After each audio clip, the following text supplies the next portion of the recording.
of Fox Sports. We are Fox Sports. We are NC. On Monday afternoon, the Rangers flexed their muscles, hitting 5 home runs to win Game 1.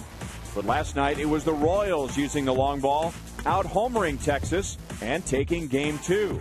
Now the Royals can clinch the season series with the first-place Rangers with a win tonight. Game 3 is next on Fox Sports Kansas City.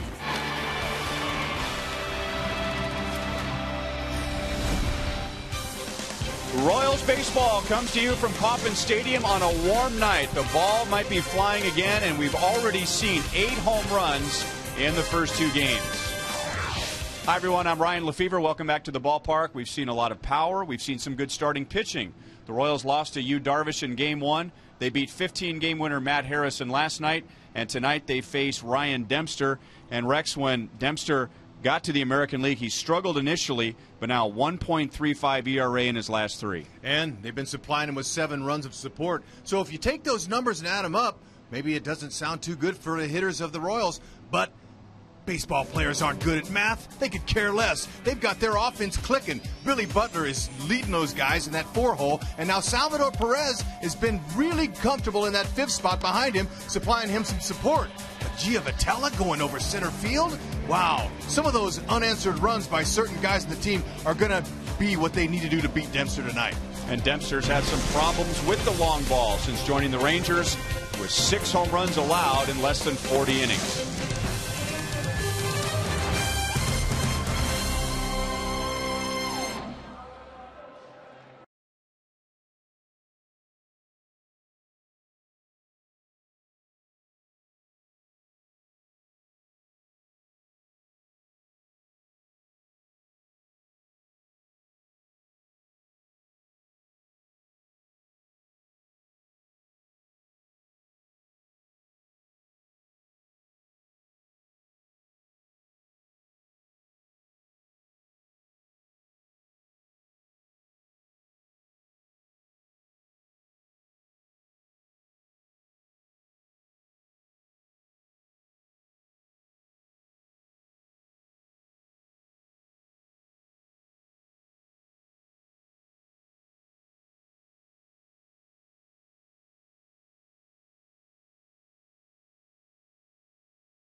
Royals baseball is brought to you by your Kansas City Chevy dealers, the official vehicle of the Kansas City Royals. By the Missouri Lottery. When you play, students win. When we come back, Joe Goldberg will talk about one of the biggest plays from last night's game.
Last night, help from Salvador Perez. What a pickoff as Ian Kinsler was nailed at third base. Since August 1st, Jeremy Guthrie, among pitchers with 7 starts in the big leagues, has given up the fewest earned runs. And he gives some of the credit to Salvador Perez. Last night calling that play a momentum changer and saying that he loves Salvador because Salvador, he says, thinks the way I think. And, of course, Jeremy Guthrie, a smart guy. He went to Stanford, and he knows that he has got a very reliable catcher behind the plate. How about Perez in just 53 games now this year, leads the major leagues with 3 pickoffs. He is back behind the plate again tonight. Ryan and Rex are back with the first call next.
Internet and home phone provider of the Kansas City Royals.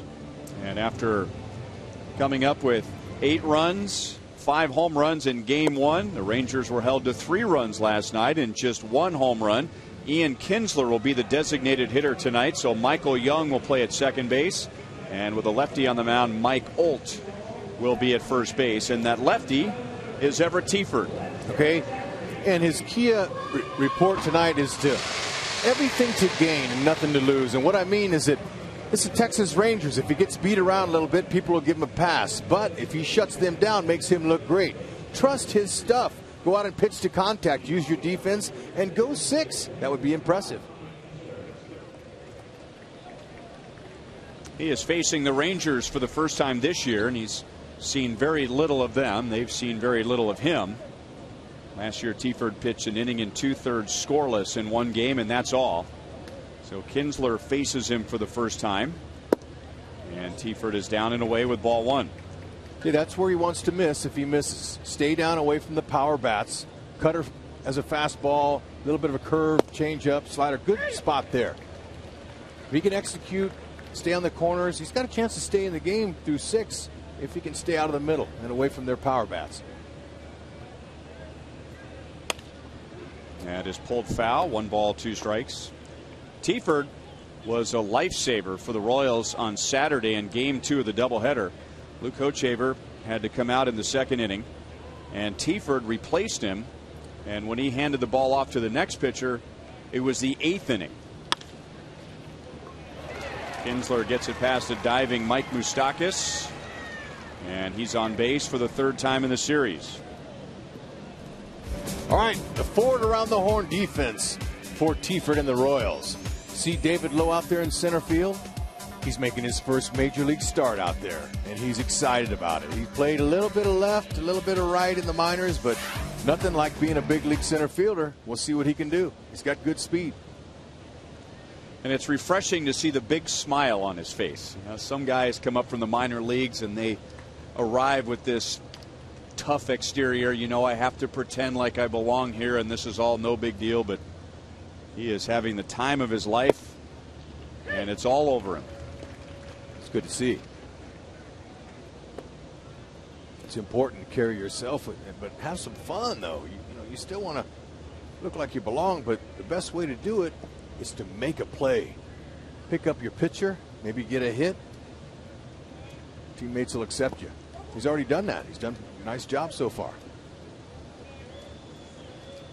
Elvis Andrus last night homered in his first at-bat.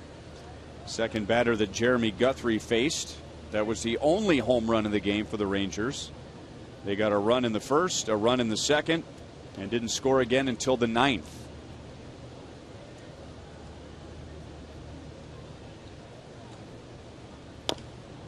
Fouled it off of his foot. 1 ball, 2 strikes.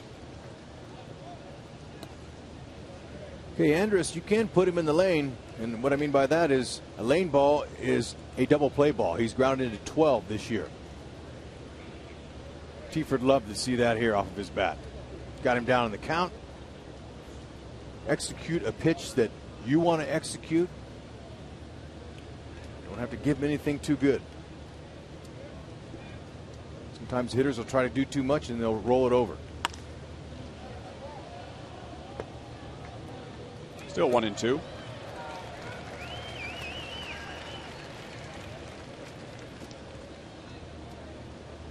And there's our first souvenir of the night. She is well protected. My hero.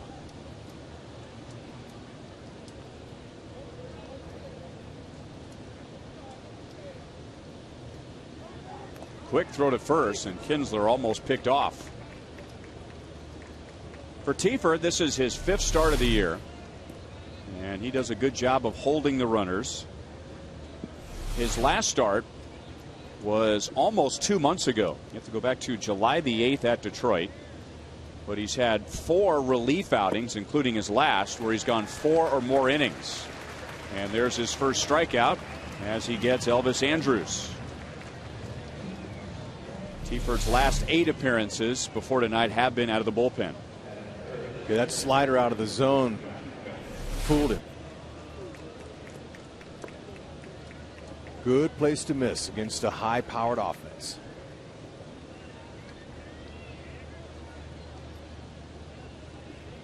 Now Josh Hamilton. 2 singles and a home run. He's 3 out of 8 in the series, and the Royals have struck him out 5 times. He has struck out 133 times in his career. Big numbers, 291 average, and he leads the league with those 38 home runs and 114 RBIs. He's also 3rd in the league with 90 runs scored. Teaford drops down. 1 ball, 1 strike. It's pretty good. Pretty even up. He faces more right-handers, so he's going to have a little bit bigger numbers because that ball's breaking into him compared to breaking away from him.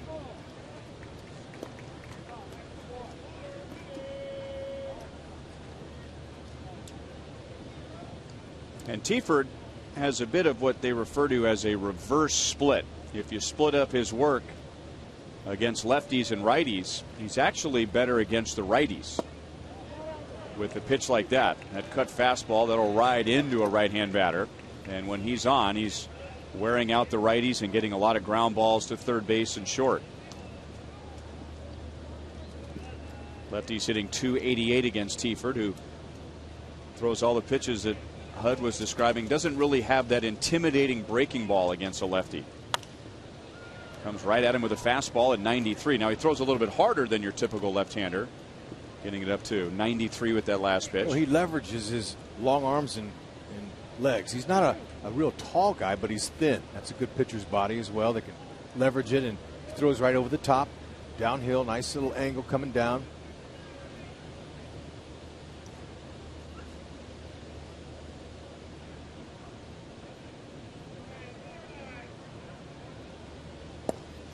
And now Hamilton will walk, and that will put 2 on with 1 out.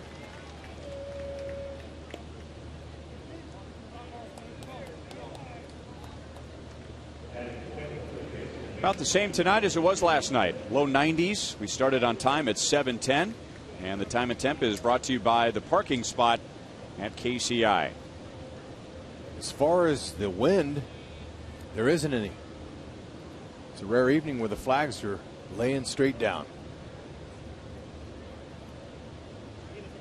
Balls will fly, though. Watching batting practice today, guys were hitting them into the water. Good humid day. Like to keep the ball down here and see if you could somehow entice Beltre into that double play ball. Fastball in for a strike. Beltre hitless last night. That's a rare hitless game for him. He's a .366 career hitter here at Kauffman Stadium. He hit one of the 5 home runs for the Rangers on Monday afternoon. Last night was the 17th time this season the Rangers have gone hitless with the runner in scoring position.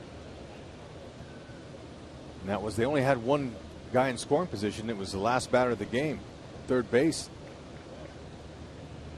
Well, they're usually driving him in. 0-2.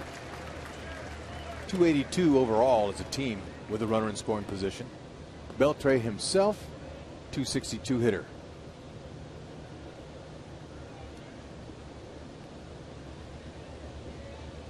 He has Kinsler at second and Hamilton at first.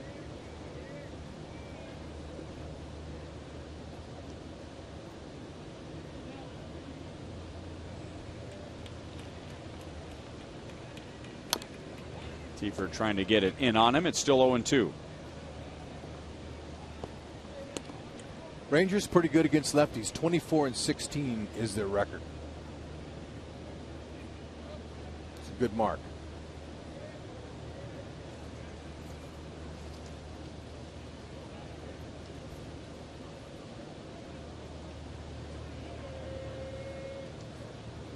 Giavotella makes a move for the bag.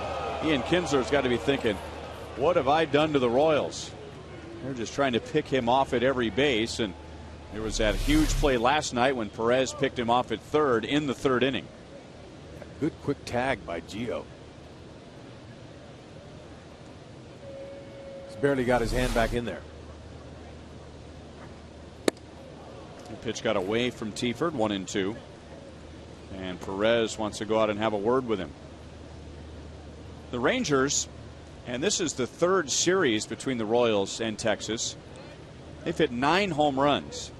Last year, the two teams played 3 series, and the Rangers hit 20 home runs.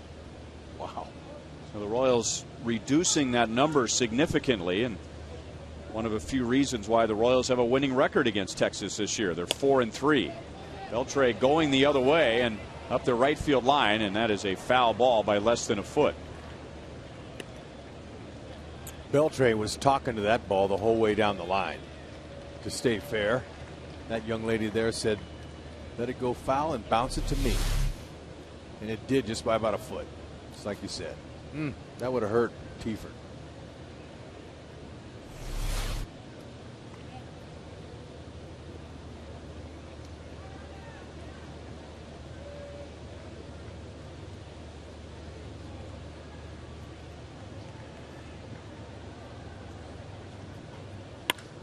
That pitch stayed up, and Beltre pulls it to deep left field and gone for a 3-run 1st inning home run.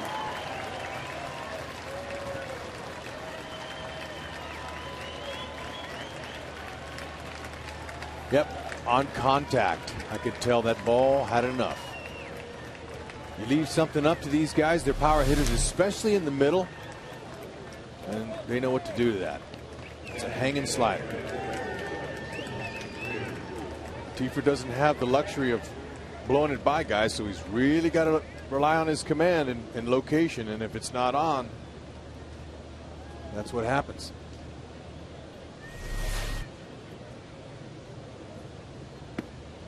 Down and in, ball 1-2, Nelson Cruz. Cruz homered in game 1. That's his only hit of the series. He has scored 3 times. 1 ball, 1 strike.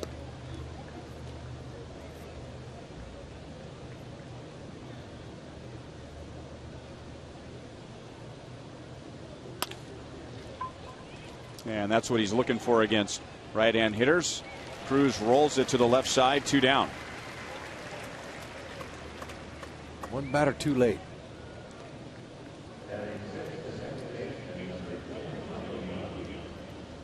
So 2 down to Michael Young. He gets a chance to play in the field tonight. He will be at second base as Kinsler is a designated hitter. Michael Young first was a shortstop as he came up in the Blue Jays minor league system. You always connect him with the Rangers, but he started in the Toronto system. And he moved to second base when the Texas Rangers acquired Alex Rodriguez and was one of the elite second basemen in the league during that time. Hosmer runs out of room, no balls, 2 strikes. And then Rodriguez was traded to the Yankees, and the Rangers needed him to move back to short, and that's exactly what he did. And then after Elvis Andrus arrived on the scene, Michael Young played third base. Well, then, you know, they asked him again if he would move. He was a little reluctant to move for the rookie. Okay. So I don't, you know, Alex Rodriguez, that's one thing, but you know, to move for a rookie, his patience was tested, his ego was tested, and you know what? He ended up in flying colors. He says, hey, look, whatever's good for the team, I'll do it. Teifert ends the inning with a strikeout. It was a long inning as the Rangers get 3 on the home run, and Teifert has to use 28 pitches.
And here's their lineup tonight. David Lowe will lead off again. He will play in center field, and with the Royals facing a right-hand pitcher, normally this would be Gerard Dyson's spot, but Dyson's still bothered by that strained shoulder, so Lowe leads off. Jeff Francoeur back in there in right field after getting a couple of hits in last night's game, and the Royals will be facing right-hander Ryan Dempster, who is making his 7th start since joining the Rangers. Okay, now he's a veteran pitcher. He knows how to pitch. He's got an 88 to 92 mile an hour fastball. He'll sink it best he can. He's got a hard slider and a split finger changeup combination. Talking with his pitching coach, Mike Maddox, before the game, he said that this guy here, he will elevate by design. That means throw a high 4-seam fastball, and he'll make adjustments in game. He's a smart guy and is able to adjust. And that's a veteran pitcher. He can see a tendency of a hitter in one at bat, and then the next time he faces him, he'll use it against the hitter, whatever he found out. when you're not a guy that's overpowering and just blows it by, you don't have any great stuff on you. You have to be creative. Studies a lot of video. He's much better now that he's acclimated to the American League. After his first few starts, wasn't so good. His first start, he flew all day. Got there, he pitched, and gave it up. Got some. And his next start, he ran into the New York Yankees. And the New York Yankees were hot at the time, so they busted up Dempster. And now there's a leadoff walk to Lowe. Get him early. Okay, their fourth sponsored defense here. We'll show you Michael Young. You talked about him making his 13th start at second base. He's had 62 starts as the DH, 34 starts at first base, 3 at shortstop, 16 at third. That's Mike Olt, the first baseman, who started game 1. Mitch Moreland was there last night, and with lefty on the mound for the Royals, Olt is back over at first. Alcides Escobar 1 for 4 with an RBI double last night. Couple of runs scored, and he's breathing a little easier tonight as that base hit put an end to an 0 for 21.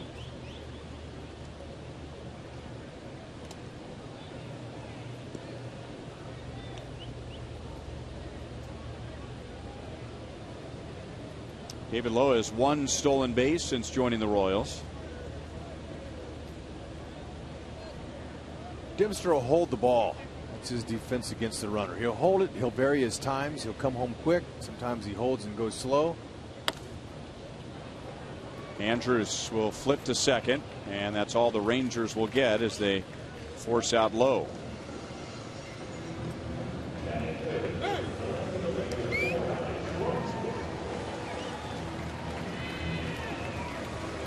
One on, one out, and now Alex Gordon as we take a look at tonight's Toyota League leaders.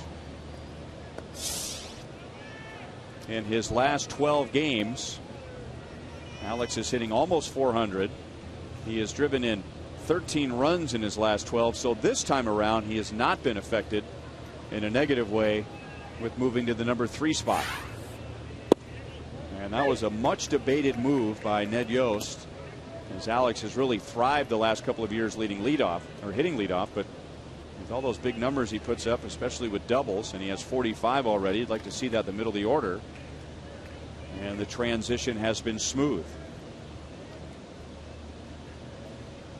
Yeah, his 11th home run last night. You know, the production he gives you in that 3rd spot is more valuable to the team than what he was doing in the leadoff spot. And I think Ned and the higher minds of the Royals got together and they talked about his value to this team. How can Gordon make us better? And they figured he's going to be better in that 3rd spot, and it's worked so far.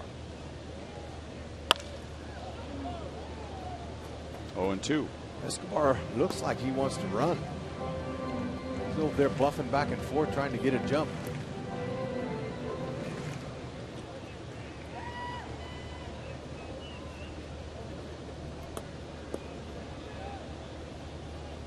Alex has 162 hits, 3rd most in the league.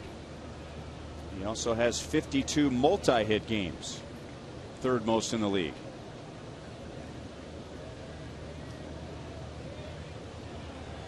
Rangers thought Escobar might take off. He does not. 1 ball, 2 strikes. Well, they were seeing the same thing I was seeing.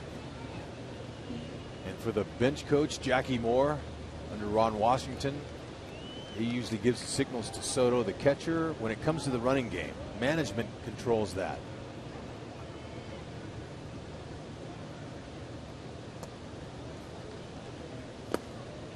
Two and two. Not many of the Royals have seen Dempster before, but Gordon has. He's 2 for 3 off him. The Royals saw him last year when he was pitching for the Cubs. The Cubs are here at Kauffman Stadium for an interleague series. Dempster took a no decision. The time they faced him before that was 2002.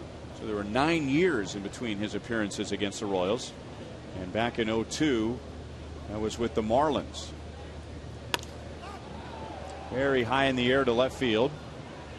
Murphy toward the corner. Escobar is halfway as Murphy makes the play, and there are 2 outs.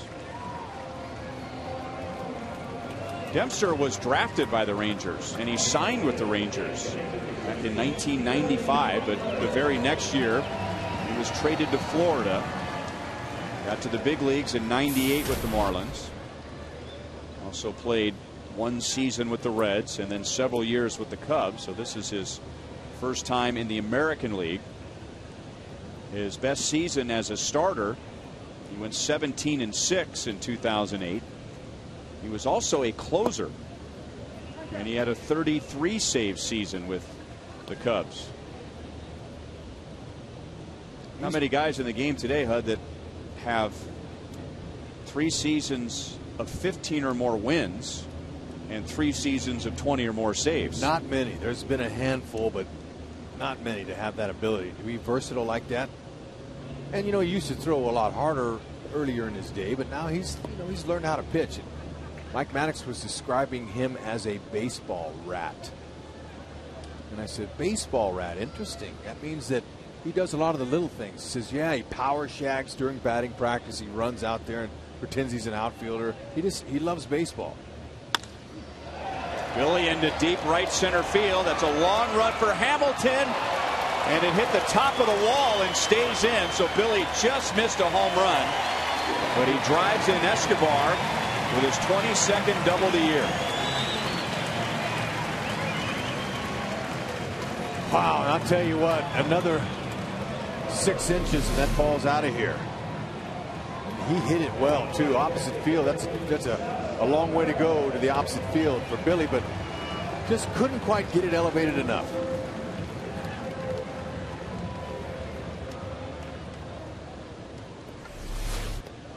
Billy will settle for his 22nd double though. And 87th RBI. And it brings us to Salvador Perez, who's hit in 9 straight games. There's so many remarkable things about him, and you can always begin with his defense.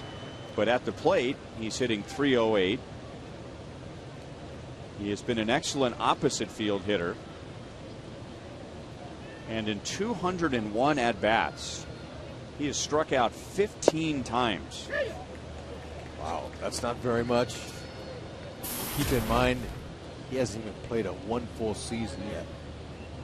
And all the things we're seeing from him during his 9-game hitting streak, he's been getting it done. And it's a good position to hit behind Billy Butler. He's given Billy some protection. Got it in on his hands. 1 ball, 2 strikes. But Salvi, he hits the ball wherever it's pitched. He has a very good instincts on reacting. Quick hands as a hitter.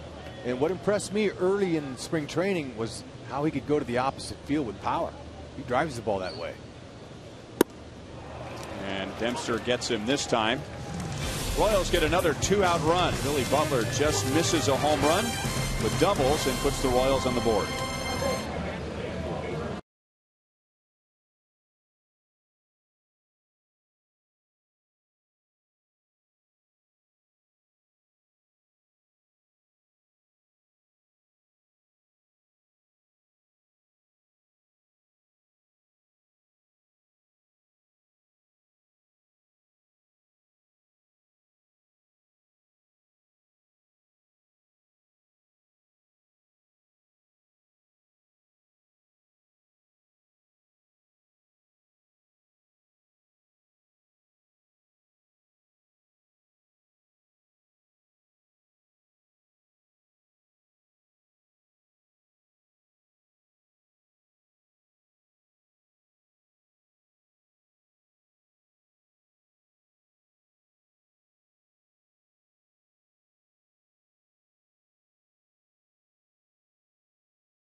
That reminds us to tell you that on Saturday, September 15th, the Royals will face the Angels and will celebrate Armed Forces Day. Presented by the National World War I Museum at Liberty Memorial and Budweiser. Arrive early for a special pregame ceremony honoring our servicemen and women. And the first 20,000 fans will receive a similar camouflage KC cap presented by Sport Clips.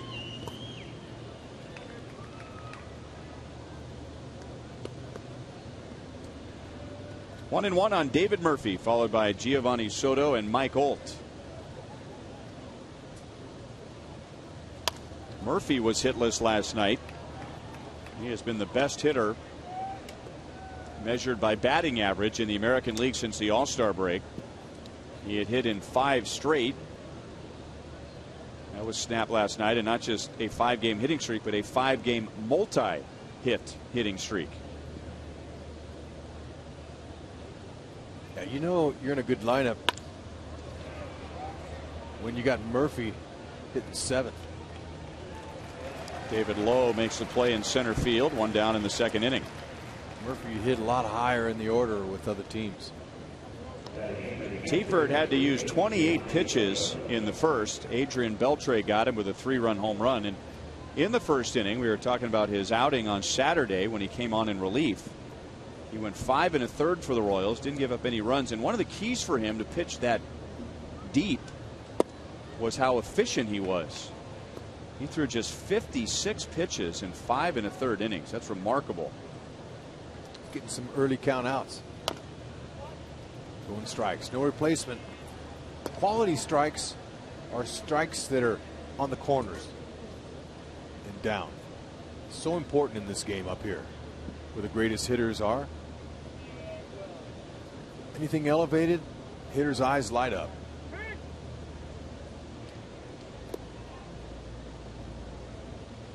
Starting pitchers typically need more weapons. That's why most guys have 4 pitches. Relievers that come in for short stints don't have to have as many weapons. They just go with their power and their secondary pitch. But you got to face these hitters maybe twice, 3 times through as a starter. And Teaford, he can do either or. He's a valuable pitcher to a team. That looked like a swing from up here, and it was. First base umpire Adrian Johnson agrees.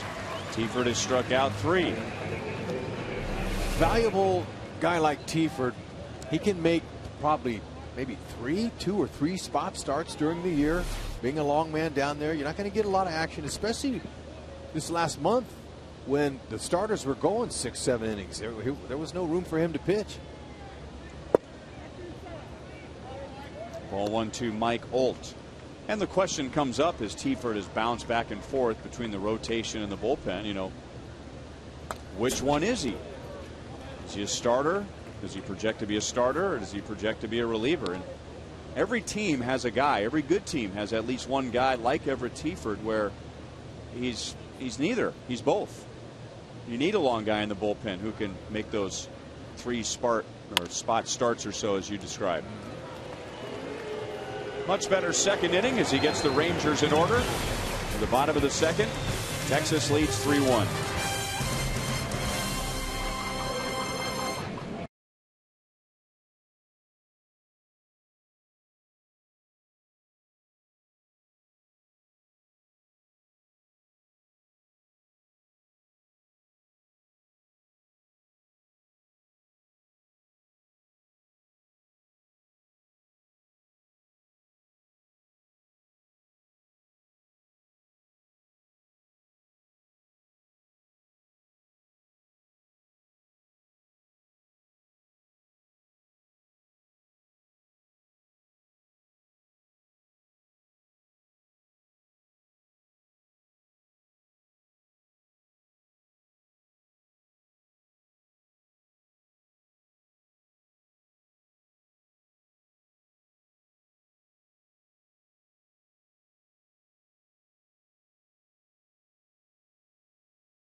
has been involved with nursing for over 20 years.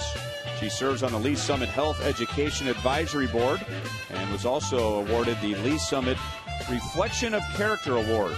In December 2011, she completed her family nurse practitioner degree and currently works at Community Health Partners Clinic in Warrensburg, Missouri. She is sitting in the Buck O'Neil legacy seat at tonight's game as the Rangers have a 3-1 lead. Adrian Beltre hit a 3-run home run in the first for Texas.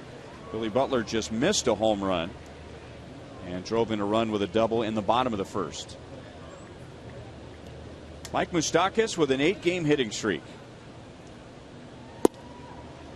No balls and 2 strikes against Ryan Dempster. Moose has done a lot better job controlling his head. When his head pulls off on his swing, so does his arms in the bat. Pulls away from the pitch, especially on the outer half. It's better there. He keeps his head right on the ball. He's good the other way. He can get some hits down that third base line and to left, but mainly he looks for stuff middle in. Having a nice homestand after a forgettable road trip.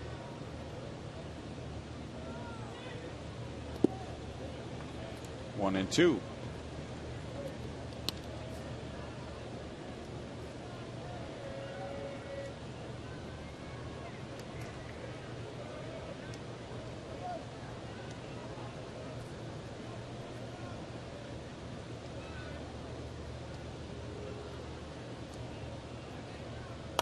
You pointed this out before the game began, but Dempster, as the hitter is trying to pick up the ball, which most of the time comes out of the glove in the pitcher's motion, he twists and turns that glove, which I would think would take a pitch or two for a hitter to get used to. Yeah, now from the windup he does it. Watch how he'll flip that glove around, flop it.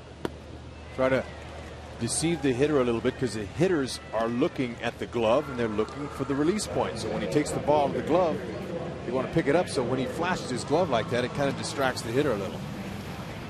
A reminder as you enjoy a cold one to look forward to Miller Time later in tonight's game, brought to you by Miller Lite. And last year when the Royals and the Cubs hooked up here at Kauffman Stadium for an interleague series, Jeff Francoeur took Ryan Dempster deep.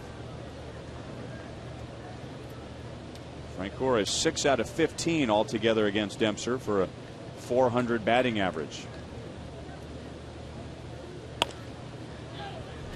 No balls, 2 strikes.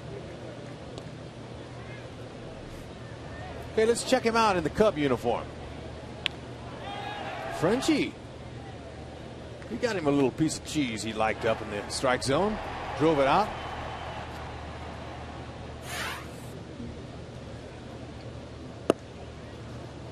One ball, 2 strikes. A lot of people were a little bit shocked that Dempster didn't accept the trade to the Atlanta Braves. There's a lot of talk about that. I mean, you know, when you have a no trade clause, that's what it's for. You earn that right. And he said, you know, I don't want to go there for some reason. I never was able to find out. But then they talked about the Dodgers. They had a deal worked out there. He didn't take that one. And then all of a sudden, Texas presented some players to Theo Epstein. And he said, I'll go to the Rangers. So people were like, you're going to go from a National League hitting team where you're the 9th place guy, the pitcher he hits, it's a lot easier to pitch in. You're going to go to the American League for the first time? People were saying, wow. And then his first 2 outings, he got lit up. And they were saying, yep, look, he won't make it in this league. But then he's reversed that by settling in, getting used to his catcher, Soto, using his veteran ability to get hitters out. And he's doing a great job. His last 3 starts been awesome. Francoeur reaches out, puts the ball in play, and Michael Young throws him out. 2 away in the second inning. And just to add some numbers to that comment, Hud, in his first 3 starts with the Rangers, Dempster's ERA was 8.3. And now in his last 3 starts, 1.3. Including a win on Friday in his last start at Cleveland. No earned runs and just 2 hits allowed in 6 innings. Well, being a baseball rat like he is, he watches the game. He picks things up, little things. He watches. He's able to see little things, and he puts them in his mind as a computer and looks for an edge. Any way he can beat you. And he got a dramatic increase. And we'll go back to those numbers when it comes to run support. He really didn't pitch that poorly for the Cubs in April and in May. His ERA was under 3, but look at the run support, about 2.3 runs per game. Well, then he started getting some run support with the Cubs, and now he's with one of the best, if not the best, offense in Major League Baseball. And now, since June the 1st, he's getting almost 7 runs per game. Big difference.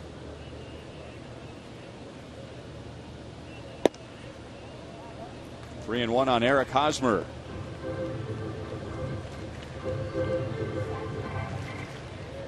Hosmer did not start last night with the lefty Harrison on the mound, but he did come in late in the game defensively.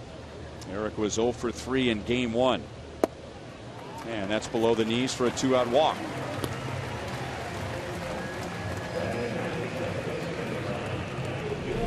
Okay, from the windup, here's what a hitter sees. See him wiggle that glove, shakes it down once, shakes it again, and then here it is. So good walk there. He's able to lay off some borderline pitches. That's good for Haas. And you couldn't blame a hitter if his eyes didn't become fixated on that. You just don't see pitchers doing that. Glove twisting and turning. You're trying to find the ball, but for a pitch or two, your eyes are just drawn to that glove flapping around. Yeah, and you know, he does that. At one time, he probably was tipping his pitches by the way he was holding his glove. That's what Mike Maddox told me. He says he's probably been doing it for the last couple of years, but there was some particular point when you're in the league long enough, like Dempster, hitters see you time and time, and year after year they see you, and they can get a tendency on you. They can tell you, well, he's holding his glove a certain way on a certain pitch. So he kind of just started doing that. Now he doesn't do it too much from the stretch. He only does it from the windup.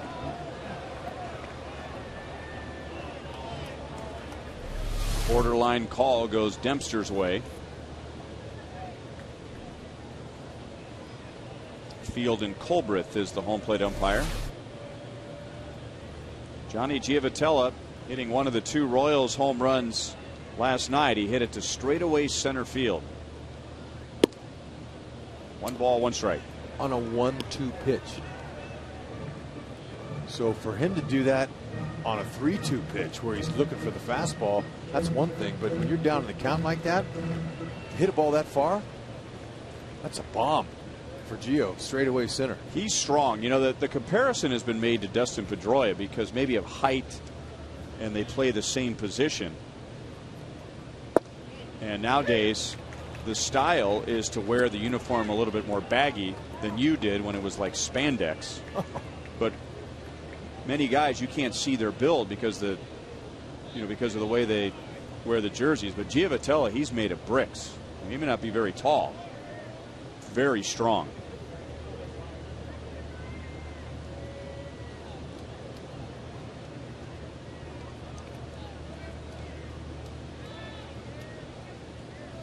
Hosmer got a pretty good jump, and he's in there.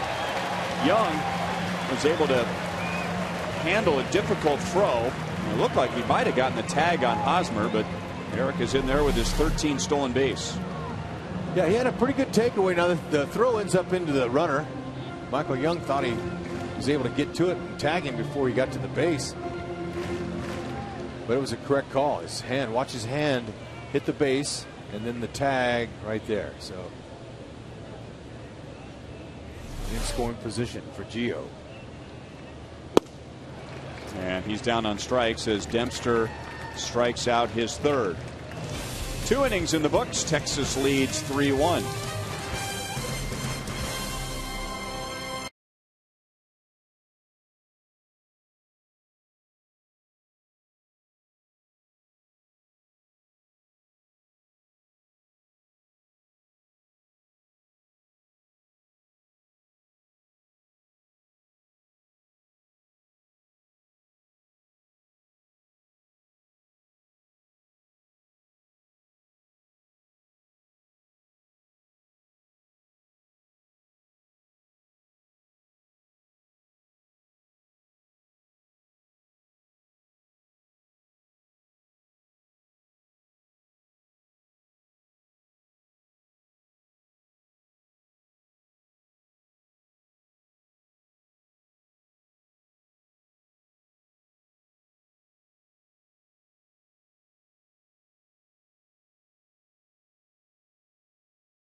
Leads the league with pickoffs by a catcher. He has 3. We ask you which one is the best of the 3.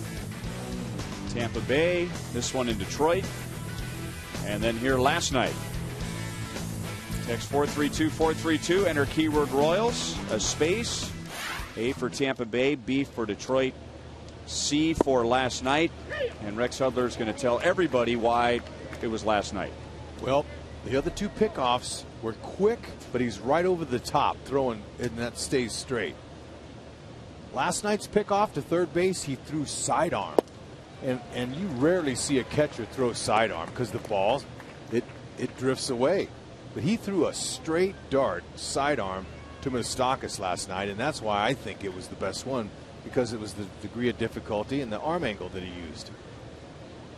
And there were some scouts in the dinner room upstairs tonight talking about him and that play, how they haven't seen a catcher throw sidearm like that. Now you see Escobar throw sidearm, Moose has the ability, but for catchers to do that, it's rare. So that's just a natural throwing ability that he has.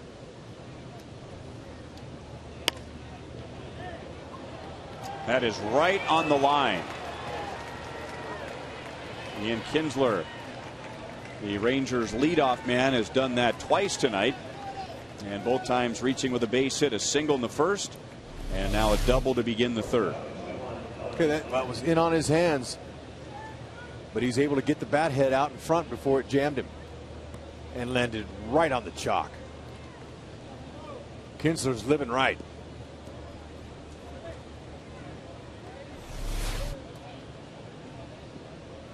Been bothered recently by a bad back.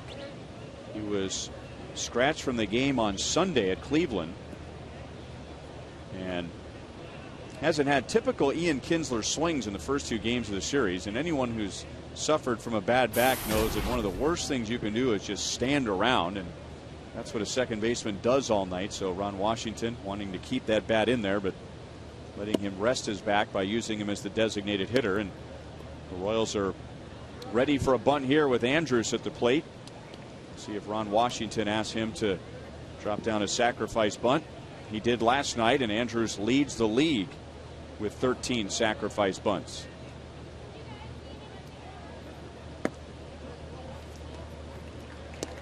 It takes us back to the 3rd inning last night. Ian Kinsler, double. Elvis Andrus, bunt. Sacrifice. Salvador Perez, pickoff. So if he gets the bunt down, you think Kinsler will be a little closer to the bag this time around? Yeah, for sure. Momentum gone with that pickoff. And that was a big pick-me-up for Guthrie. Guthrie said in his post-game interview that really, man, that really helped me a lot, picking that runner off of third.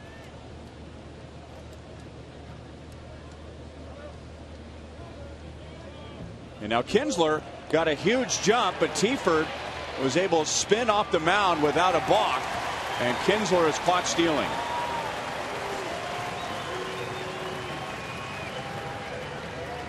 Okay, now he was trying to get a walking lead, and I think Tiford was able to pick that up. Saw his body language, and he did the inside move, so he can do that. See, he did a little inside move, perfect timing, or else Kinsler would have walked into third base. So that's a big pick-me-up he did himself. Huge play for him. And now it's 2-2 on Andrus.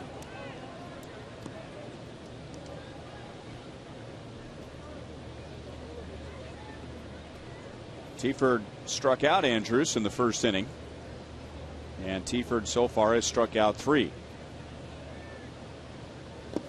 4. And Andrus, that doesn't look very good. Doesn't even bother to run up the line. So as soon as he leaves the dirt, the strikeout is complete. 2 down. I'm going to say maybe for some reason he thought it was just a clean catch and a strikeout. But you know, in the ball, when you don't make contact and the ball gets away from the catcher, you're free to go to first base. And he knows this. He just didn't want to run it out. So when he left the batter's circle, he's out. We've seen better efforts. Yeah, that was not very good, was it?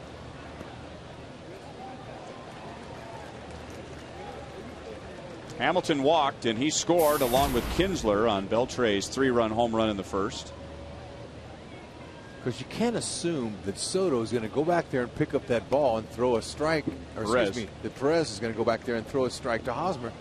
So you never know. So if Andrus runs the ball out and he throws the ball into right field, now there's a double and a chance to score. So 99 out of 100 times he makes the throw perfectly. But there's that one time when you got some thunder coming up behind you. That's what I'm saying. A leadoff double for the Rangers, but Tiefert faces only 3.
Let's take a look at some news and notes around the league. Jared Weaver to see Dr. Louis Yoakum. That's never a good sign. Major League Baseball looking at changing the way rosters expand in September. Maybe looking at something next year where you would designate 25 players to be on your roster August 31st, and then anybody else that is up, you could have 30, you could have 35. You would have to designate 5 guys for a specific night, so you wouldn't have so many players coming out of the bullpen in these bloated rosters having to prepare for all of the different pitchers and all of that on a given night that you see in September. And then R.A. Dickey leading the majors with 18 wins. Guys, I got a couple more entertaining ones for you. I know this is hard to believe, but Chris Perez is at it again. You know how he runs his mouth a little bit? And his hands in front of his eyes. And all that. Yeah. Telling FoxSports.com, basically criticizing Indians ownership for not spending the way the Tigers do. And how about this quote? Josh Willingham would look great in this lineup. They didn't want to pony up for that last year. That's the decision they make, and this is the bed we're laying in. Wow. And the Bobby Valentine saga, which continues every day, it's worth reading and watching because it's an entertaining soap opera. He was criticized for getting to the ballpark the other day at 4 for a 7 o'clock game in Oakland. Doesn't see why that is such a big deal. He was picking up his 29-year-old son at the airport because he said basically Joe Madden gets there late every single day. We see the strikeout. If Madden gets there late every single day at 4 o'clock, why can't I? Well, Madden says he thinks getting here at 12 or 1 is eyewash, and he gets there at, say, 2:45. Madden came out to meet the media today, said, "I'm sorry for being late. I just got here." And then on Twitter, this is Twitter, at Rays Joe Madden, he posted, "Apologies to the writers for being late to today's pregame session.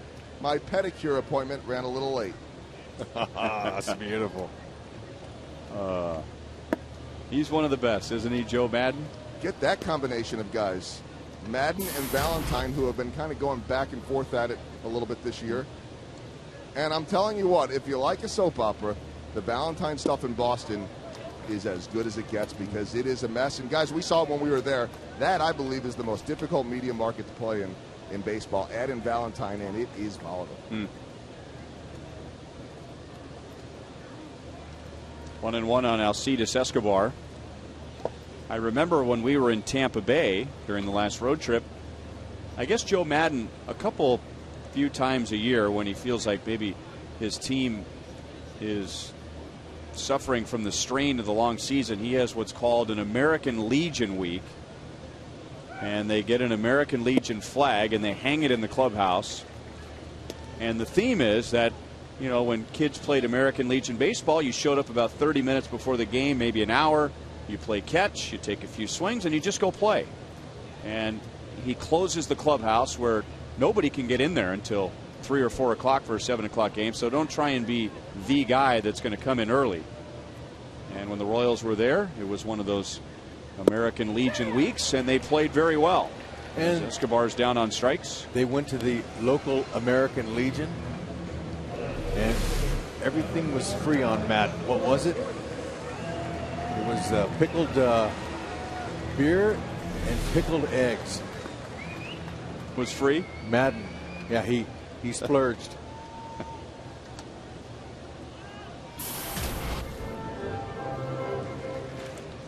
No, he's a character. And, you know, was he like that when he was a coach with the Angels? Yes, he was very creative.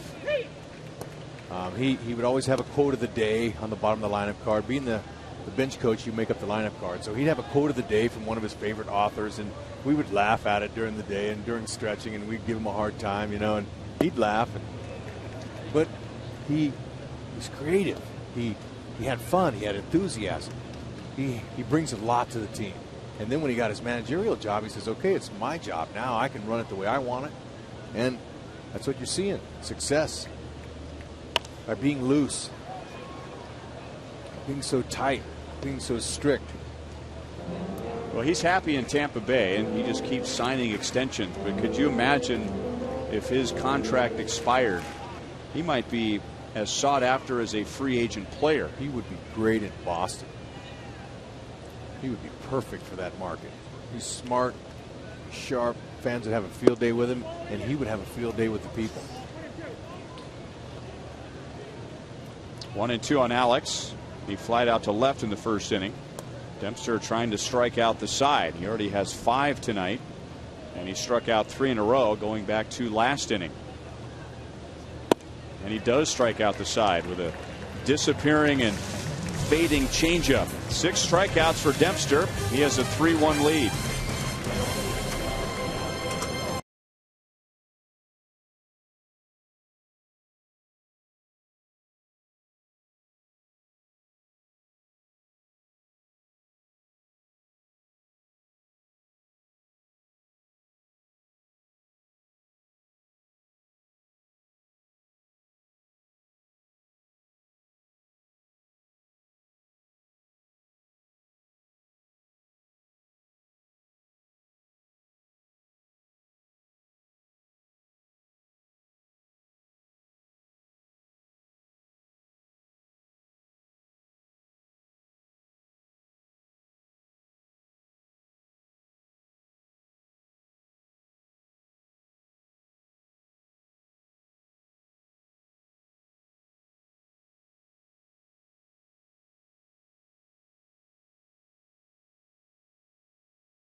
Welcome back to Kauffman Stadium. Joe Goldberg with the new K-State basketball coach, Bruce Weber, who's here in the house wearing the purple and throwing out the first pitch today. First off, I I got to know what kind of baseball player were you, and how was that experience? Well, it's always scary to go to the mound. I've learned from the first time I did it, don't go on the mound. Stay on the grass and keep it nice and slow. I don't want to hit anybody or be dangerous, but I played baseball my whole life, was a catcher, long-time catcher, and love coming out. It's great to be at the ballpark. What a fantastic field. Yeah, don't bounce it. That's always the rule. And it doesn't matter where you throw it from. Just don't bounce it. Okay, well, new job. How's the transition going? You know, it's been great. The people have been very, very receptive. The K-State fans are unbelievable. Great passion. And had my first experience with a football game Saturday. That was great to be around, and the atmosphere there. And our players have been really receptive. We have a good group, an experienced group, 3 seniors, and then a brand new practice facility that'll be opening up October 1st. And so, you know, you got to feel good about it. Feel good about being in Manhattan. And you were recently in Brazil taking that group over there. Tell me how that trip went from a standpoint of basketball, but also just in getting to know who you have. Well, it was when I was interviewing with John Curry, and John's been great. President Schultz has been great for me. But, you know, he said, by the way, would you want to go to Brazil? And I said, oh, you got a trip? And he goes, yes. He goes, you okay with it? I said, oh, it's perfect. You know, we got 10 days of practice. We've been around the kids. You got to see them in a different light. You know, we're in Rio de Janeiro. We're on the beaches. And you know, just getting to know them, they get to know each other, and it was a great experience, and had, you know, learned a little bit about them basketball-wise, and then they created a good chemistry bond. I would see Johnny Giavitella catching the pop-out for the first out of the inning. Now, you go over to Brazil, I'm sure this isn't too intense of a thing, and you're evaluating and you're bonding, and something happened, Coach? I got booted, and last year I don't think I got a technical, but you got to understand, if you've ever gone on trips, and I told the kids ahead of time, you got to expect the unexpected. You never know. One game we didn't have referees show up. Another one we have bad referees. You know, one game, two officials, 1-3. But very, very physical, very good competition there. We were playing their pro teams. One of them was their national runner-up last year, had a couple guys on the Olympic team. And the game got a little physical. We had, I think, 5 guys fouled out. We had intentional fouls, flagrant fouls, everything. And I was just trying to protect the kids, you know, and make sure we wanted to go home safe. That was the biggest thing. And we did. And, you know, but you know, they said, Coach, you got 2 tees. You got to leave the gym. I said, I'll go upstairs. We came too far. If I got to watch the last quarter. Well, we're going to get a chance to, of course, see you over in Manhattan, K-State, and throughout the Big 12 this year, but also you're here December 22nd at Sprint Center. I know at Illinois, a lot of games maybe up in Chicago or in St. Louis, but how about now being able to have that chance to play in the Sprint Center in Kansas City every year? Well, it's definitely something we want to continue to do, and you got Florida, Billy Donovan, a lead 8 last year coming in, so a great game right before the holidays. So a Saturday night, we're hoping if we're playing well, we have a great crowd there. So it's a great experience for our guys. Also, you got the Big 12 tournament there, so now you get that little bit of dress rehearsal in the Sprint Center, which is a great venue, an NCAA type venue that you may experience down the road. So we're excited about it. We hope to keep that game every year, keep a game in Kansas City if it's all possible. All right, Everett Tiford with the strikeout of Nelson Cruz. Coach, congratulations on the job. Best of luck with everything, and we look forward to seeing you around Kauffman Stadium, Kansas City, and in Manhattan for many years. I hope so. Thank you, Joe. All right, that is Bruce Weber. Ryan, let's go back over to you. All right, thank you, Joel. And before Coach Weber went to join Joel, he was over in the Royals radio booth where he was visiting with K-State alum Steve Fiziak. Meanwhile, after giving up 3 runs in the first, Everett Tiford now has pitched 3 scoreless.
Royals Baseball is brought to you by your Midwest Ford dealer and by AT&T, the world's largest 4G network.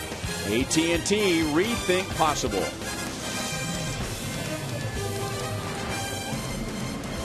Another warm night in Kansas City, cooling down just a little bit, and a high temperature in the low 90s tomorrow, the low 80s by Friday. So it'll feel a little bit more like September. Billy Butler, he has been stuck for quite a while now, close to a month, on 99 career home runs, and he almost took care of that in his at-bat in the first inning when he doubled off the top of the wall in right center field. So he didn't get the home run, but he did drive in a run to make it a 3-1 game, and that's our score now. Longest droughts of his career, or this season. And right now, this is the longest, 17 games. That one got in on his hands. And a routine play for Josh Hamilton. One out in the bottom of the fourth inning. Ryan Dempster had struck out the previous 4 hitters before Butler flied to center. He's been up to 93 on the radar gun tonight. Everett Tieford at 93. And you can get downloads up to 50 megabits per second with Time Warner Cable Ultimate Internet.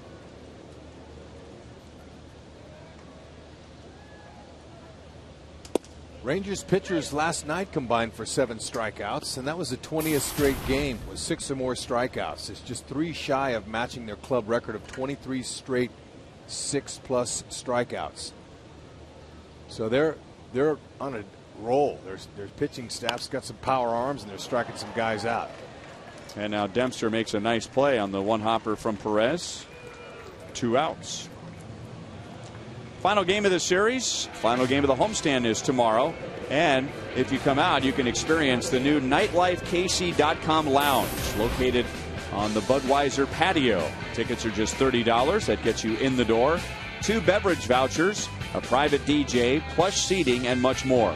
So come on out and enjoy this unique atmosphere in an exclusive outdoor lounge. Royals.com/NightLifeKC for tickets. Hey, Dempster, it's that split finger changeup pitch that he's throwing that's fooling a lot of the Royals batters. There it is. That's the grip right there.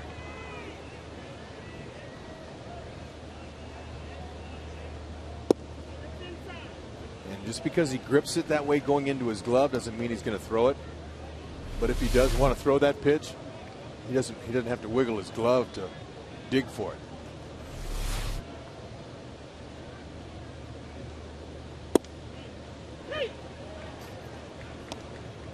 He is throwing to Giovanni Soto, who was also acquired by the Rangers from the Cubs. So he and Dempster go back to the Chicago days. They've been together since 2008. 2 balls, 2 strikes on Moustakas.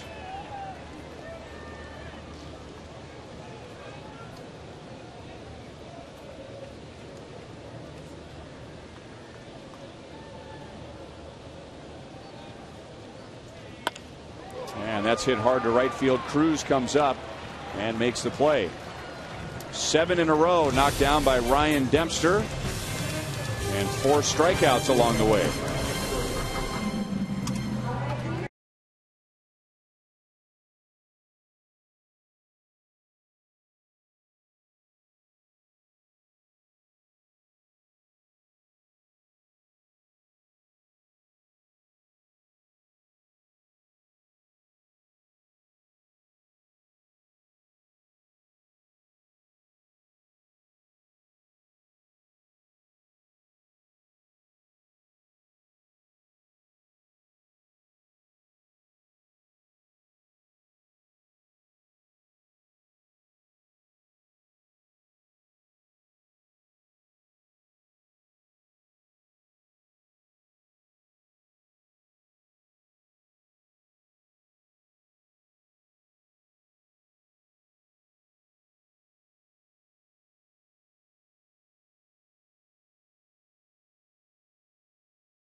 Tomorrow, you can come out and support Jeff Francoeur in his fan seating section.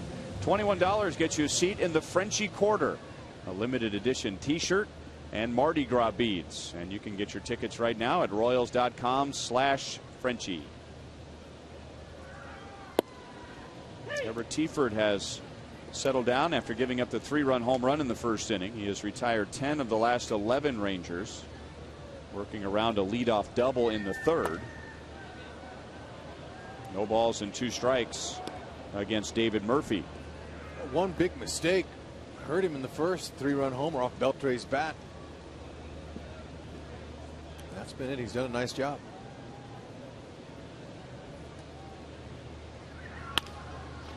Right to Giavotella, who gets a nice big hop and throws out Murphy. He's 0 for 2.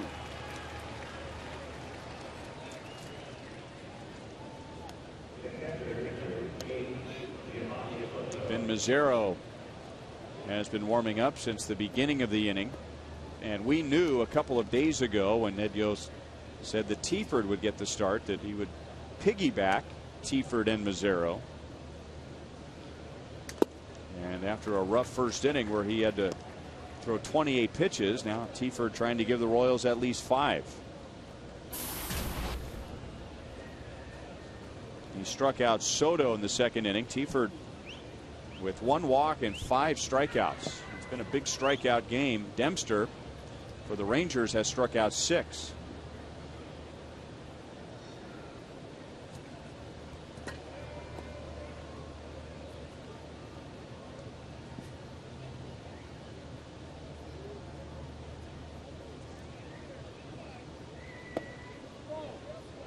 Two and 1.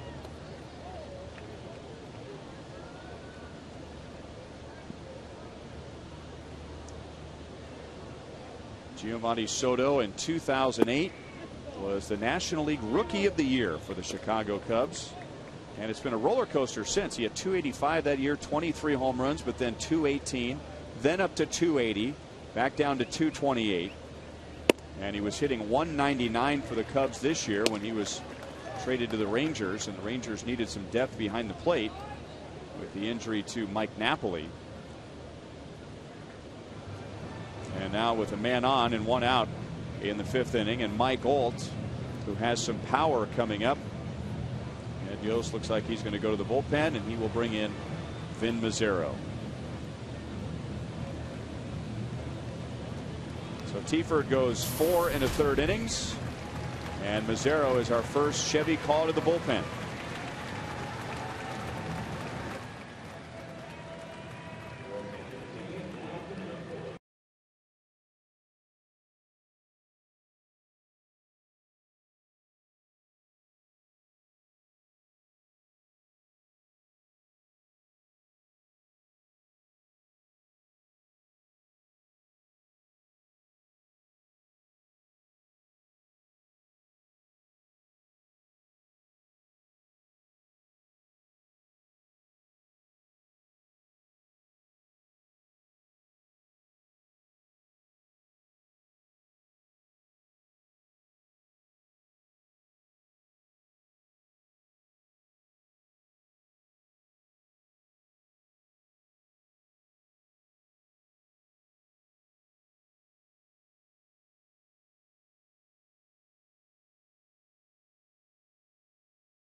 Can't say that too many times.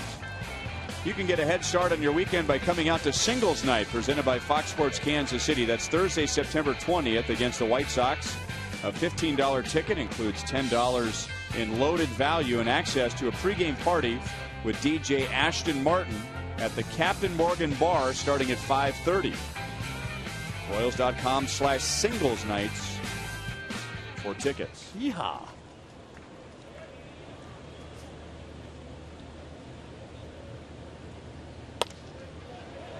First pitch from Vin Mazzaro is fouled away by Mike Olt. 11th appearance for Vin Mazzaro. He pitched in game 1 of the doubleheader on Saturday. Pitched very well in relief of Will Smith. Went 3 innings, gave up only 1 hit and 1 walk. So just 2 base runners. And now he gets a ground ball to Moustakas. Out at second base. Low throw. It gets past Hosmer. And no double play. Olt will be at first with 2 down.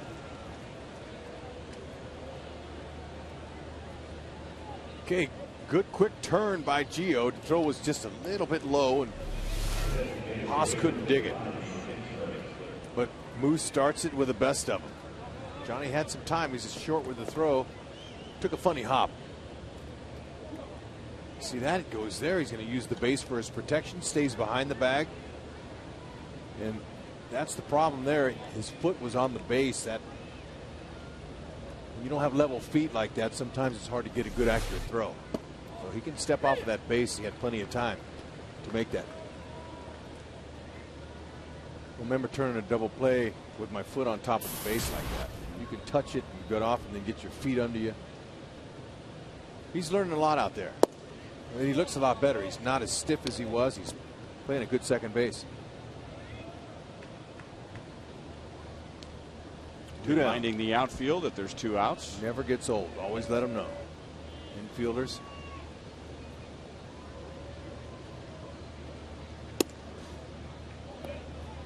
Two and one on Kinsler, who has 2 hits and a run scored. Our Sprint You Call It question for tonight: the best pickoff by Salvador Perez. 79% agreeing with HUD that it was last night against Kinsler. It was very interesting arm angle he used.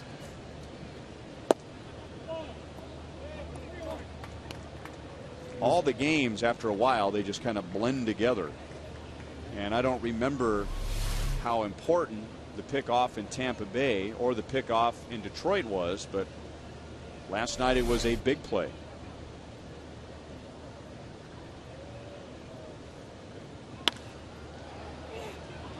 And to center field, playable for David Lowe, and that's the inning. So Mazzaro finishes off the 5th for Tiefert. To the bottom of the 5th, Royals are down by 2.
And great to see the umpires out in the community today. We don't always see them away from the game, but visiting kids handing out Build-A-Bears at Children's Mercy Hospital. So really great work by them. It is the Umps Care Charity Program, and they go out there, about 12 of these visits a year, and the crew, chief and the umpires really loving getting out there with the kids. It's probably the best day of the year when we get to come to the hospital and see the kids. We look forward to it. We get our schedule at the beginning of the year. When's our hospital visit? It brings tears to your eyes. A great job today by the crew chief, Gary Cedarstrom, Adrian Johnson at first base. Just saw him make the call over there. Fielding Colbert is behind the plate. There's Lance Barksdale at third. And they hung out with these kids for an hour, helped them dress these Build-A-Bears. Part of the Umps Care charity program. They've done 76 of these over the years. That's over 7,500 Build-A-Bears. And every one of these guys, they're fathers, and they've got families. And they're not around their families very much because of baseball, and they love what they do. But this really strikes home to all of them. And I thought it was great, guys. Fielding Colbert telling me today that, we're okay being the villain for 3 hours. He said, I'm okay with that. I get that. I understand the way people feel about us. But this is just nice to be able to get out there. He said the game is make-believe. This, talking about the kids and visiting the sick children, this is real. So really some strong words there from Fielding Colbert. Great job by all of them. Great job by you getting the crew out there covering that, man. I love to see these guys giving back, and they don't get a chance to do it every day, but think about it. They have no home games, umpires. They're on the road the whole summer.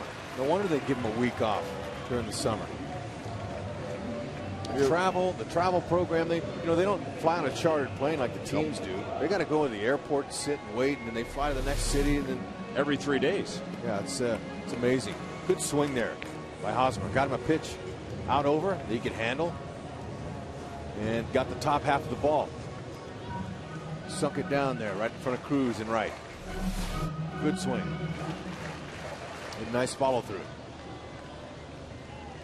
You see right behind Eric Hosmer there, Adrian Johnson, and we showed him during some of the clips. He was so good with those kids and fist bumping them and helping them put these bears together. And I said, I assume you're a dad, right, with the way you're interacting? He said, yeah, I've got 3 daughters of my own. He said, I also have a nephew that has been in the hospital at times with sickle cell. And he said, if anything ever happens with my kids or my nephew, it's a phone call for me. I don't get that chance to be there in the hospital. My wife goes there, and so just to be able to spend that time with these kids today, and we did this last year with Jeff Kellogg's crew too, and so there are 12 of these a year, and basically all the crews get a chance to get out there, and I think it means a lot. And they raise a lot of money in the off season too through this Umps Care charity. Really just sort of a nice way for them to be involved, but you don't hear a whole lot about it, and they prefer it that way because they're not the star. Usually not the star of the show. Hosmer's running again. He stole a base in the second inning as Giovitella fouls it off. 1 ball, 1 strike. Yeah, that's a nice hit and run attempt there. Liked it. All Gio had to do was get on top of that ball and shoot that hole. He just got under it. Want to hit the ball on the ground.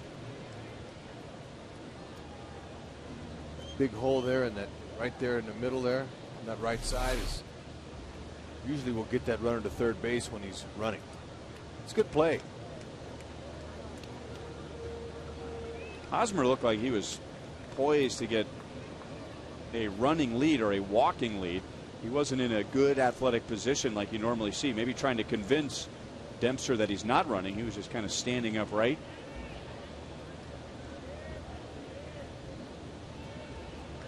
Now he gets down into a base running stance as the pitch is high. 2 balls and 1 strike. And really, as a base runner, Ryan, pitchers, when they right-handers, they just kind of look at you. They can see you out of their peripheral vision. What you want to do is watch your body language to the manager and the coach or the bench coach. Those are the guys who are looking at your tendencies. They're looking at how you're leaning. Do you look like you're running? And then they put on the pickoff plays. Here's Hosmer again, not down in a stance, just kind of walking off, but he's not running. And now it's 3-1 on Giovitella. Sometimes you'll do that. You'll try to lull him to sleep over there and act like you're not doing much with your body, and then you just take off. So there's a lot of different cat and mouse that goes on out there with your body language.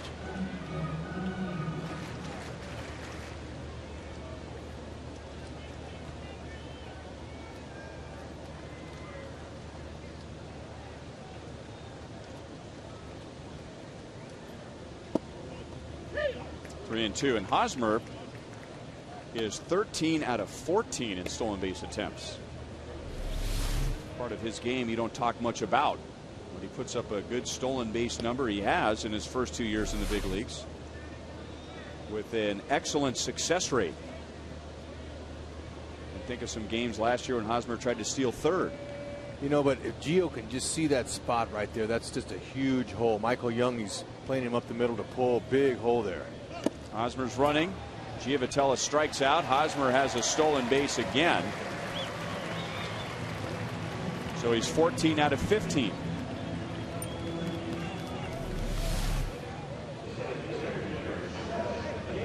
Okay, he swung at ball 4 right there. That was up. Hosmer will get the bag easy.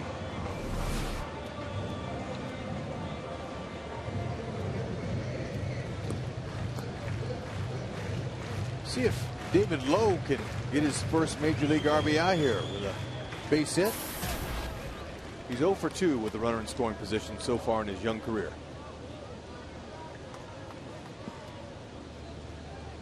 Walked in the first inning on 4 pitches, and then Dempster struck him out in the third. And Dempster, by the way, he has 7 strikeouts. Beltre backhands, throws a strike over to Olt, and that's the inning. At the end of 5, it's still 3-1 Texas.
Score after the first inning. Both teams doing all of their scoring in the first, and since then the pitching has settled in.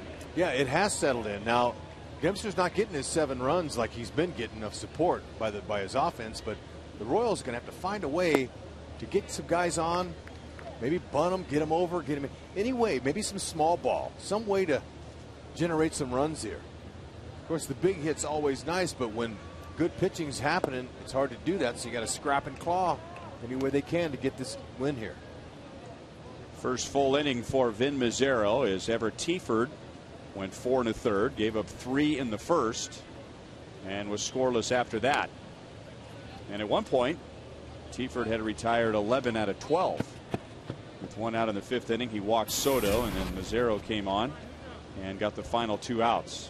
Andrews is glad to know that Tieford is in the showers now because Everett struck him out twice. Okay, Mazzaro, he's going to sink his fastball. That one stayed up, but it's hit right to Francoeur, 1 away. He's going to try to sink it. Slider, change up, pretty good curve. Got your thinking cap on? Bring it. AT&T trivia. Who holds the American League record for most pickoffs by a catcher in a single season since 1974? And some of the less obvious statistics. The league started keeping track of those in 1974. So the basic ones go way back into the early 1900s, but statistics like keeping track of pickoffs goes back to 74 as Josh Hamilton has his first hit tonight and on for the second time. I'm going to say Pudge Rodriguez. Oh, why wouldn't you? Yvonne. Yeah, that guy, what did he win? 10, 12 gold gloves? That's who I'm going with. Rangers are in the house. It's it pretty, all kind of adds up. Pretty safe bet.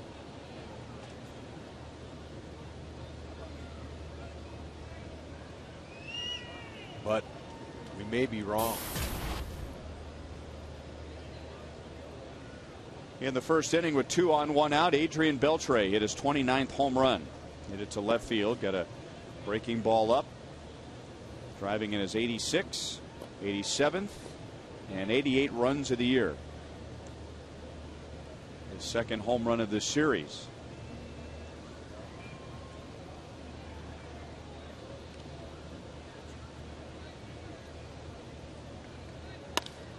And that's hit well to center. David Lowe is back all the way to the edge of the warning track. Hamilton is tagging, and he will move up to second base. Okay, you want to go all the way back to the wall on a play like that with a runner at first, and then get your momentum coming in on the catch so you can try to prevent that. Lowe caught the ball on his heels, kind of moving back like that, and Hamilton went back and was ready to tag. That's when your corner outfielder's got to help you a little bit, saying he's tagging, and then that way you can get back on the ball and come in. First start in center field for Lowe.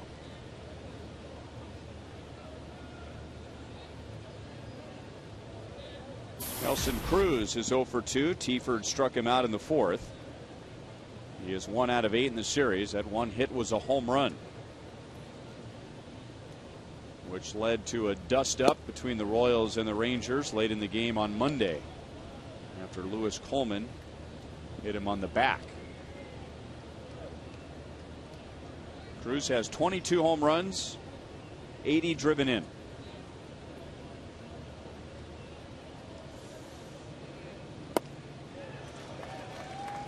One and one. You can't argue with his numbers. You can also add in 35 doubles, but he's the kind of guy that sometimes takes a big long swing and you wonder, how does he have as many home runs and doubles as he does? Well, he has a knack to pick up the mistakes. Anything's elevated. Giavotella out from second base, and he makes the play. And Mazzaro has a scoreless sixth. It's still 3-1 Texas.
Slam inning, and last night, Johnny Giavotella in the Sonic Slam inning homered to straightaway center field off of Roy Oswalt, his first home run in a year and a day.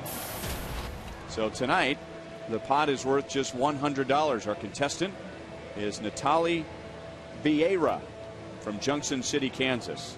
Pretty good. If the Royals hit a grand slam out of the park, Natalie wins $25,000 from Sonic and the Kansas City Royals. You like Vieira? I think that's the right way to say that. I'm not exactly sure. Sounded good. Hope she wins. Like to see the bases get full of Royals and hit a grand slam, win $25,000. That would be sweet. But they got to do something to crack Dempster. He's only given up a couple hits to the Royals. Beltre's playing even on the grass because he knows that Escobar can bunt, and does.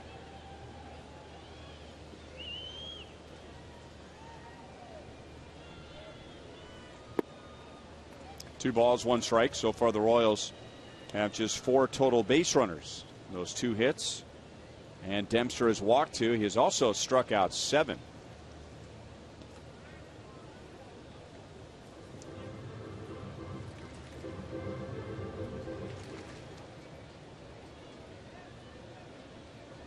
And he's now struck out 7 in each of his last 3 starts. Great pitch over the outside. 2 balls, 2 strikes.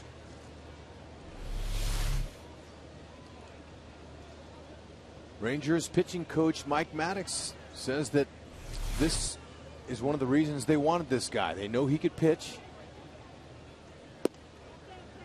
and it would just be a matter of time before he got settled in this American League and he could kind of figure out what he was going to do. And Maddox talked about how he's well prepared. He watches videos of the opposing hitters. You know, he studies all the time. He's a veteran, and he invents and makes adjustments. Escobar flies to Josh Hamilton, and Escobar is 0 for 3. Well, Dempster was one of the hot names as we approached the trading deadline. He was playing for a team that was going nowhere, the Cubs, and HUD talked about the rumored trades to Atlanta, which didn't pan out. Neither did a trade to the Dodgers.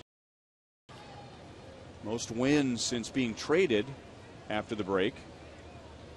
And Guthrie and Dempster both have 4. And Dempster, we showed you earlier, his numbers were good with the Cubs. Didn't have a great win-loss record because of a lack of run support.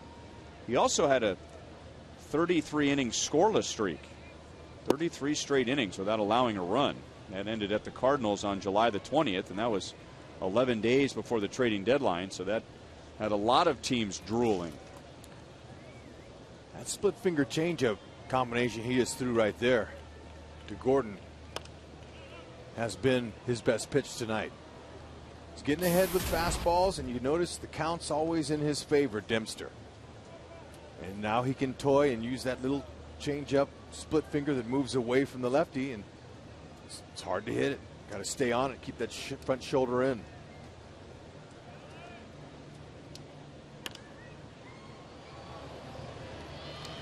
Beltre with a long run, and he runs out of room as it's 2 rows back, and then hops back another 10 rows.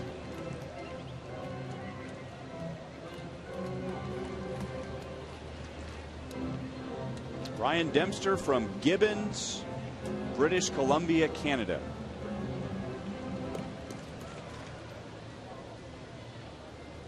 "35 years old. He's been in the big league since 1998.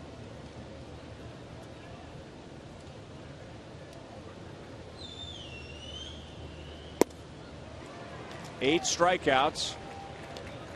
So that's the most he's had since joining the Rangers. 2 down in the 6th inning.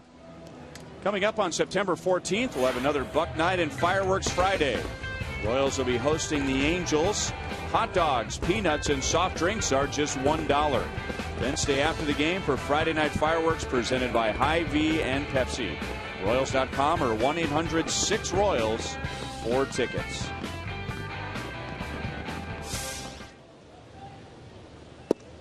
And now Billy Butler out in front, no balls and 1 strike. Billy doubled with an RBI back in the first inning. Just missed a home run by about a foot, and he's also flied out to center.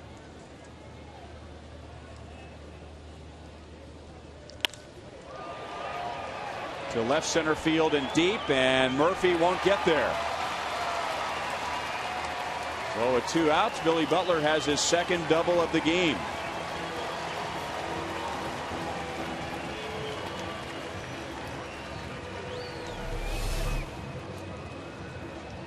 Hey, first pitch fastball, he's guessing, and he got it, elevated. Now Billy will tell you that he'd like to have done more with that. He'd like to put that over the fence, but he'll take the double. Ball was well stroked. Still looking for number 100. Catching that ball out in front. Nice follow through. Both hands on the bat. You notice that, young kids? Keep both hands on the bat. Got a little more control with it, and you get a little more pop. And now a call down to the bullpen. And we'll answer our AT&T trivia question. Who holds the American League record for most pickoffs by a catcher in a single season since 1974? Ivan Rodriguez. I'll say Benji Molina. Jim Sundberg. So it is an in-the-house type of a question. A former Ranger. He did that with the Rangers. And the most famous slide in Royals history. Jim Sundberg in the 1985 World Series, Game 6. That slide past former Royal Darrell Porter, forcing a Game 7, which the Royals won.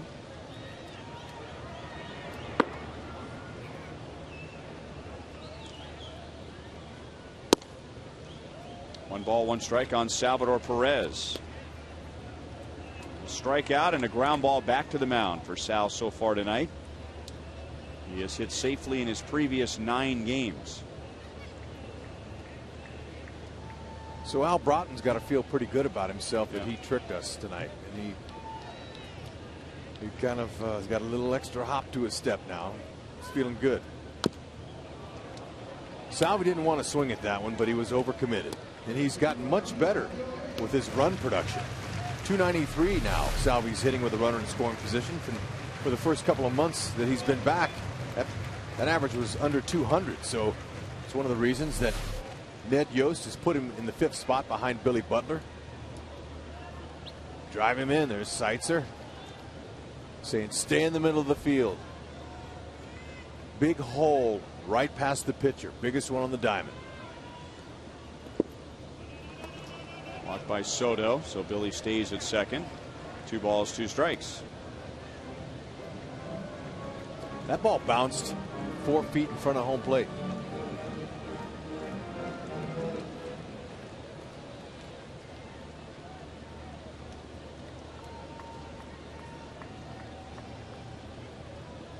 You mentioned the weather. It's a little bit cooler tonight. I'm going to say 5-6 degrees cooler.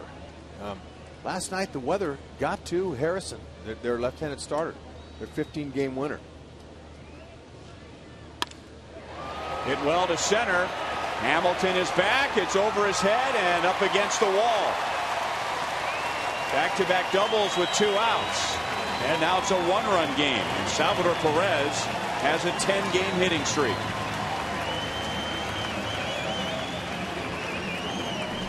Yeah, he'll take that one. That's an easier ball to hit than the one he swung at previously in the dirt.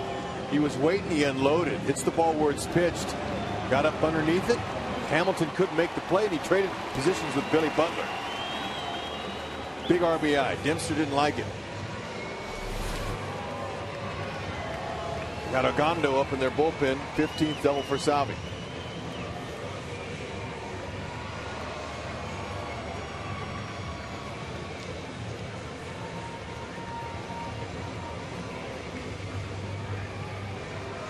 Mike Maddox, the older brother of future Hall of Famer Greg Maddox.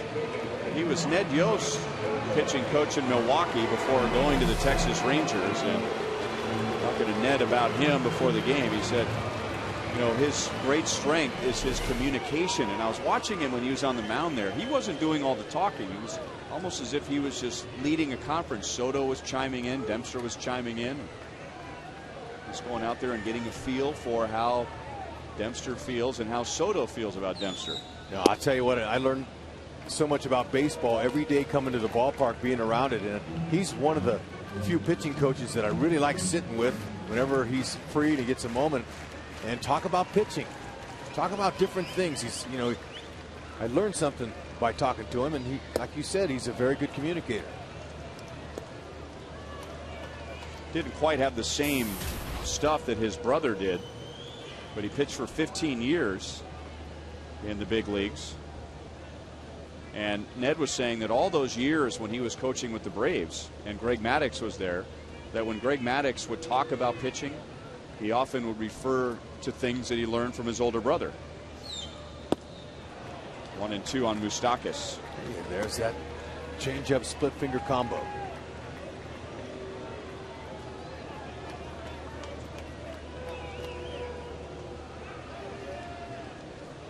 Bob Nightingale of USA Today once had a great line about Mike Maddux. He said, Mike Maddux is the Greg Maddux of pitching coaches. That's drilled to center field. Hamilton gets turned around, but he has a play, and that's the inning. But the Royals make it a one-run game with a couple of 2-out doubles. Billy Butler to left center, and then Salvador Perez to extend his hitting streak to 10 games, driving in Butler.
Baseball is brought to you by Panera Bread. Now with 24 KC Metro locations. Visit us online at PaneraKansas.com. By Thoroughbred Ford. The best deals on new Fords are at ThoroughbredFord.com. And by AT&T Uverse, the new wireless receiver from AT&T. Visit att.com/freeyourtv. Rethink possible. So a one-run game to the 7th inning. Texas with 3 in the first. And nothing since against Teaford and Mazzaro. Teaford went 4 1/3, and now Mazzaro's gone an inning and 2/3. Michael Young is struck out and grounded out tonight. David Murphy will follow him, and then Giovanni Soto. Hit well to left center field. Alex is all the way back, and for the second time in the series, Michael Young has a home run. He had 4 all year. And now 2 in the first 3 games of the series.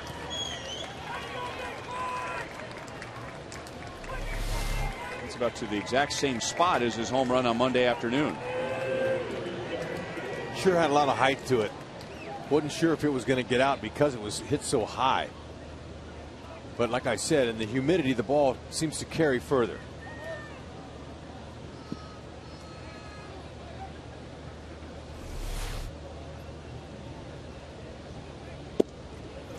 first runs or run for the Rangers since the first, and it comes right after the Royals got a run in the bottom of the 6th. Murphy is 0 for 2. Just the third home run Mazzero's given up.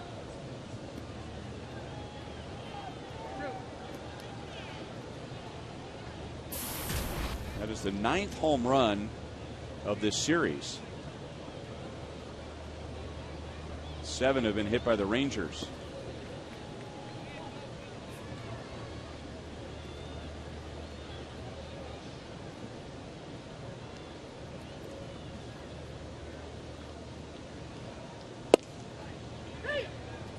Two and one.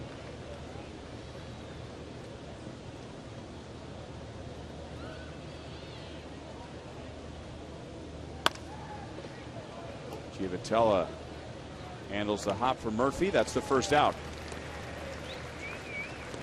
Time for our defensive play of the game, brought to you by the Home Depot, doing more on defense. Well, look, if you give up a double, you can always pick the guy off. Look at Tiford. He can feel Kinsler trying to get a walk and lead on him. He does a little spin move and helps himself there with a big out.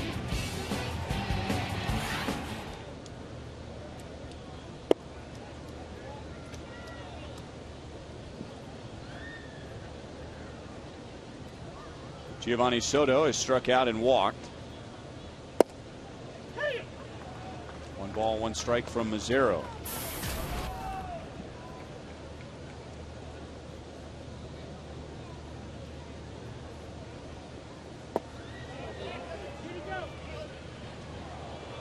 No swing, according to Adrian Johnson. 2 and 1.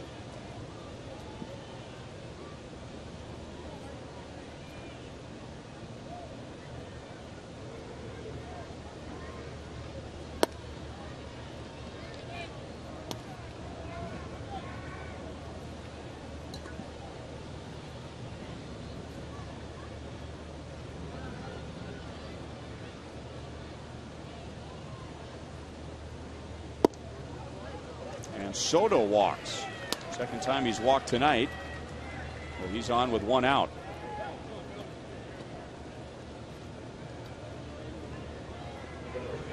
The Rangers have scored 15 runs in the 3 games, 13 by way of a home run. All 8 of their runs in game 1 on Monday afternoon. 1 of the 3 runs yesterday, and now all 4 of their runs tonight.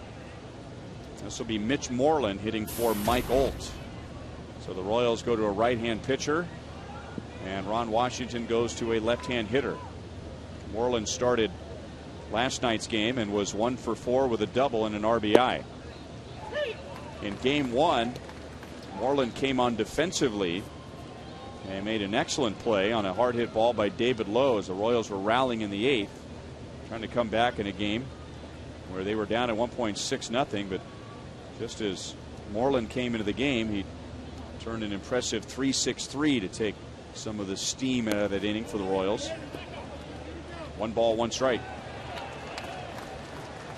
You say that Moreland ran around, I take that back. 0-2. He did go around.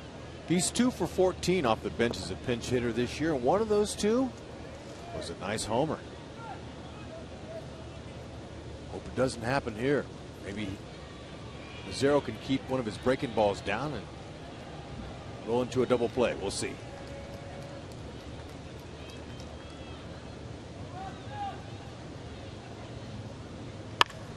Instead, he strokes it to right field, and it stays in. It almost goes through the fence. Soto will be held at third, and Moreland comes off the bench and delivers a double. Second and third, 1 out. Okay, that ball was tattered and battered. Hit right off the mesh on the fence on an elevated pitch. Lucky it stayed in the yard. But Frank Coeur, watch him. He goes there and picks it up and throws it without a crow hop. That's how you do it on a ball off the wall. Dead like that. You barehand it and you don't take a big crow hop and throw. That takes too much time. Pick it up and fire it to the cutoff man. That's why Dave Anderson had to hold the runner at third base. Good job by Frenchie. Fundamentally sound out there.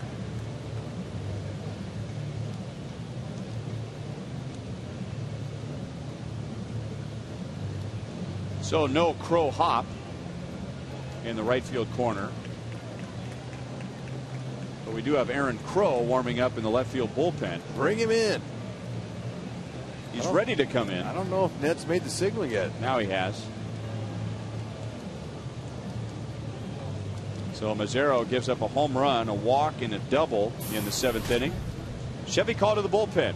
Aaron Crow with runners at second and third and 1 out.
This week on Fox Saturday Baseball, the Royals will be in Chicago taking on the AL Central leading White Sox. Fox Saturday Baseball presented by MasterCard begins at 2:30 p.m. only on Fox. And there will be a local angle to that game. It's Steve Fiziak, who's on radio tonight. He'll be calling that game with Mitch, the Wild Thing Williams. Aaron Crow comes on with runners at second and third, 1 out. Royals will bring the infield in halfway. Royals just got a run in the bottom of the 6th to make it 3-2. And Texas getting a home run from Michael Young, and then with 1 out, a walk and a double. Ball 1 to Ian Kinsler in a matchup of a couple of former MU Tigers.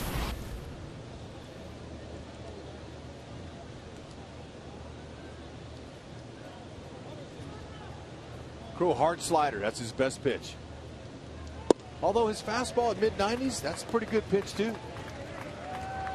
But his strikeout pitch is that one there. And when he spots it on the outside corner, even though a hitter knows it's coming, it's really hard to hit. They did not play at the same time in Columbia. High and deep to left field. Alex is back to the fence. And he caught it. The Rangers get a run on a sacrifice fly. The Royals will appeal. And they say that Soto did not leave early. Alex Gordon with what looked like a ball that he misjudged. He climbed the wall but then caught it on the way down. Tell you what, athletes could do that. I mean, that's amazing how he was hoping. He thought he had to go over the wall for that, but then all of a sudden the ball kind of slowed up on him. He's timing his jump, and then he goes, whoa, wait a minute. Only athletes can make that play. Graceful? No. Impressive? Yes. Readjust. This game's all about adjustments anyway. You know, looking at it too, he was trying to plant his foot in the fence and it didn't work, but that was good for him because I think if he plants on the fence, he goes up and the ball's down by his knees. On a wire fence like that, it's not the same as getting a good foothold on padding. Padding, your cleats can dig into a little bit and it can help you get up. Like Dyson in Boston. Right, the wire, it's a little bit hard to negotiate with your cleats. But one heck of a play. That's why he wears the gold.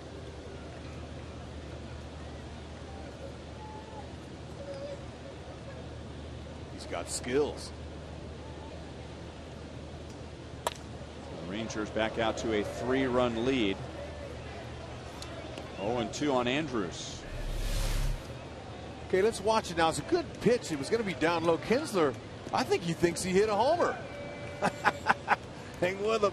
Surprise.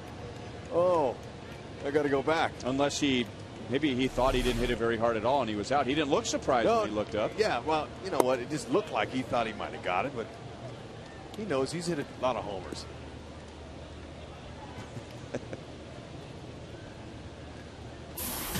Well, he probably knew it was deep enough for at least a sacrifice fly.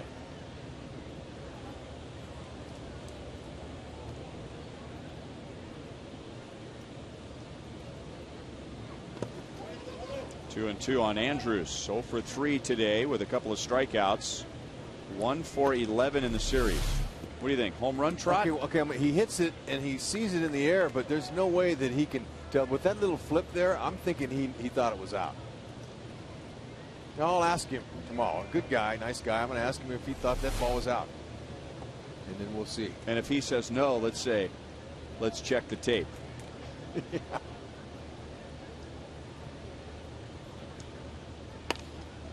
Off the fist. Andrews into left center, and that will drop. He didn't hit it hard, but Andrews drives in Moreland. It is a 3-run 7th inning, so the Royals get 1 in the 6th.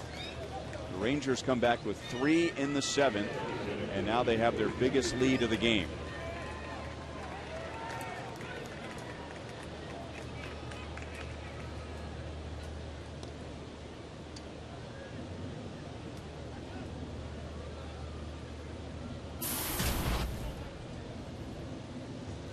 Josh Hamilton walked and scored on the Beltre home run in the 1st, and then he singled in the 6th.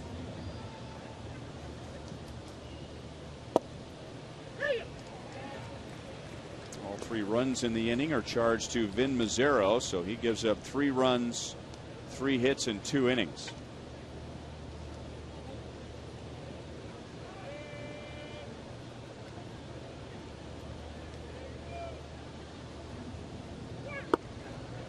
Oh, and 2.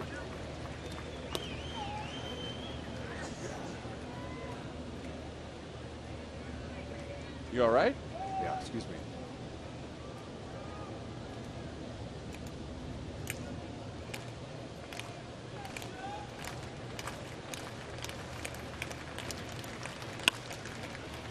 Still 0-2 on Hamilton.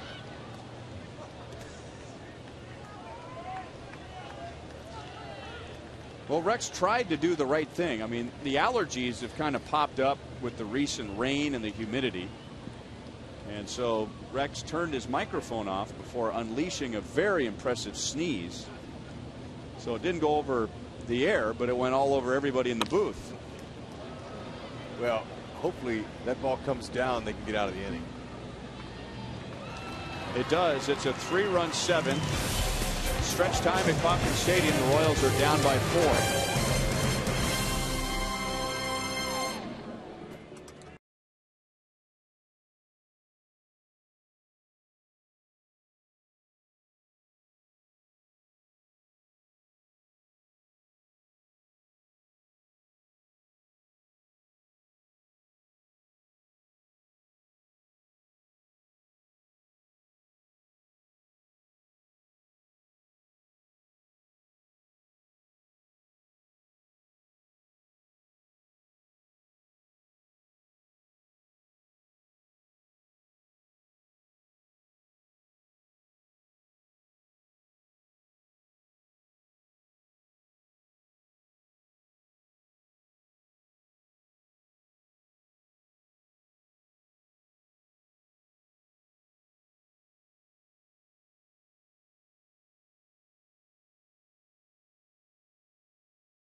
TNT Uverse, reverse, replays under the banner of you can't beat fun at the old ballpark. Nope. Souvenirs galore. And you know what? It's amazing to me. It tells me about the baseball history here with these Royals fans is they've all played baseball. I don't see very many drop balls in the stands at all. Royals fans are ready for action. They bring their glove, and a lot of them are leaving happy. Now, there's one way, though, the fans really like to leave happy, and that's with a win. And it's going to be tough now getting anything off of this guy. He's filthy. He's got some good pitches, Ogando. He'll throw 100 miles an hour, slider and a split finger. He's tough. And some pretty good heat there. 98 miles an hour right at Francoeur's chin. Big, tall guy. 6'4". They list him at 160. He's got to be more than that.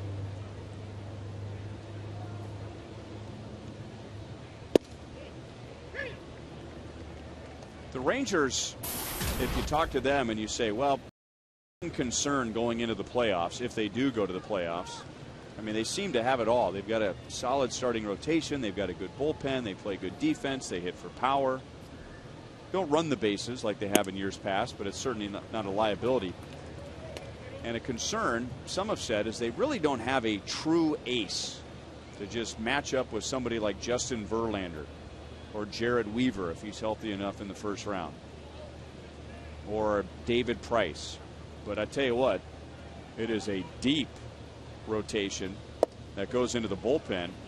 They've already plucked Scott Feldman out of their bullpen, and Feldman won 17 games as a starter.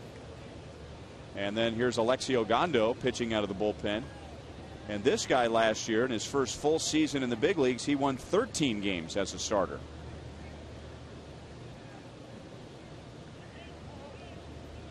So somebody goes down in the rotation. They've got strong fill-ins, and Ogando, that was the last thing he wanted to do after the Rangers got 3 in the top half of the inning. He walks Francoeur, and that's the first time Francoeur is on tonight. So Dempster goes 6, gave up a run in the first, another run in the 6th, struck out 8. That's a season high for him since joining the Rangers. He had a 10 strikeout game on opening day for the Cubs. Eric Hosmer walked and singled against Dempster, and he's also stolen 2 bases. You don't have to do a whole lot as far as charging towards the pitcher there with your swing. You just spread out a little bit. Ogando will supply the power and try to keep your swing as short as possible. That's how you control a guy who throws that hard. Off of Moreland's glove, and Francoeur will head for third. Michael Young's throw is late. So Hosmer's on for the 3rd time tonight. That's his 2nd hit. And the Royals come right back with runners at the corners and nobody out. Okay, good job by Frenchie. That ball just deflected off of Moreland's glove. Just slowed it down enough to get Frenchie to third base.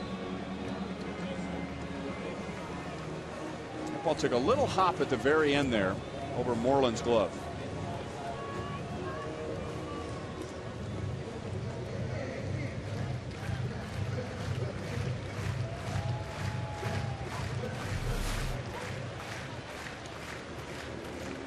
And now Johnny Giavotella 0 for 2 with a couple of strikeouts against Dempster.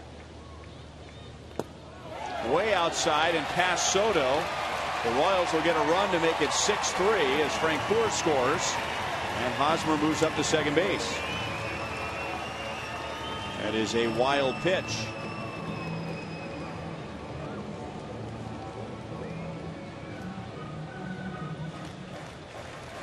That'll help.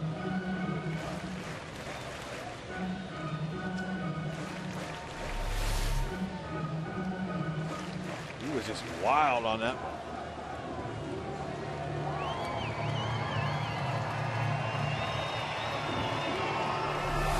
You know, down in the minor leagues, you see some guys that throw 98. You know, you see them throw with that velocity, but you see a lot more wild pitches because they don't really know where it's going in the minors. But in the majors, guys that throw this hard, they've honed in on the strike zone, and you don't see them miss that badly. 1-1. But every so often, it happens. And that made it a little dangerous, especially the lights aren't that great there in the minor leagues, you know, kind of dim. You get guys throwing that hard and one comes up around your head, you better be on your game to get out of the way of it. Hitting in the big leagues can be easier for some guys because the pitchers are more right around the plate.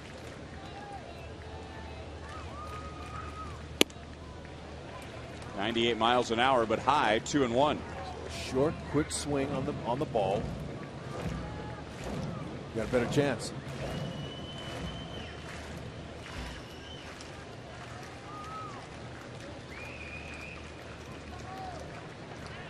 Kirkman and Sheppers are warming up for the Rangers in the right field bullpen.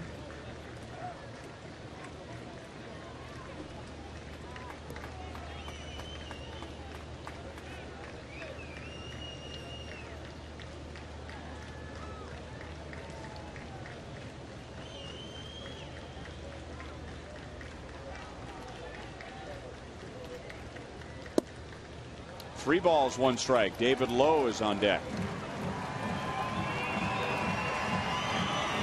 Okay, now Gio can guess right here. Fastball, pretty much, 90% of the chance is going to be right there, and it's got to be out there over for him. But he needs to be looking to hit this pitch here. And if it's off the plate, leave it alone, and you get the same situation next pitch, 3-2 if it's a ball. Right out over the plate, you got to be looking. On the corner. Hey, that wasn't exactly where he was looking. And I don't know if he would have been able to do anything with it if he did take a swing at that pitch. No, that was a perfect spot for him. He's going to try to do that again. But Gio has to look out over. Same thing. Pick a spot right down the middle. And because home plate umpire Felton Colbreth called that, he'll have to stretch out his zone a little bit. Gio Vitelli. Anything close. In the air to right field, Nelson Cruz is back. Hosmer will tag as Cruz launches it all the way to third. An impressive throw, but late. And Hosmer's at third with one out.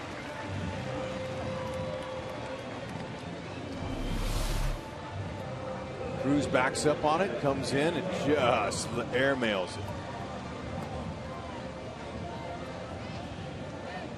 Look at Beltre. Look at him trying to mess with Hosmer.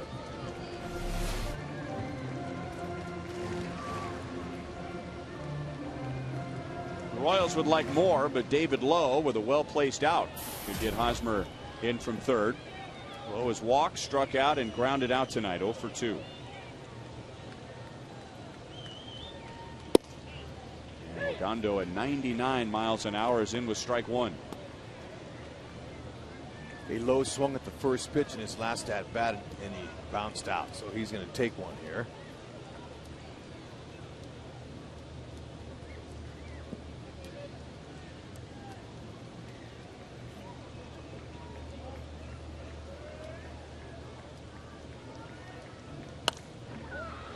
Oh, and 2.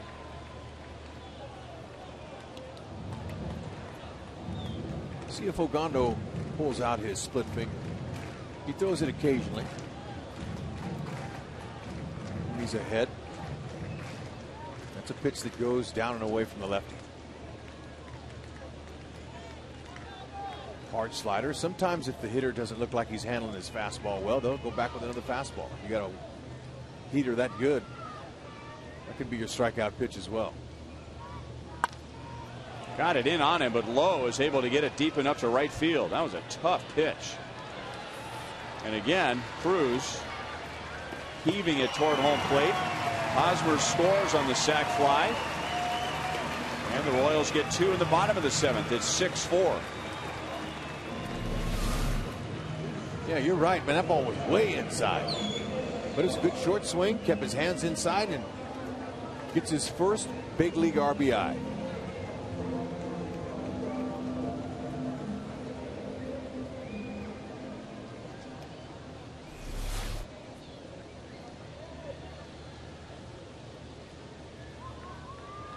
And now 2 outs and nobody on. Alcides Escobar.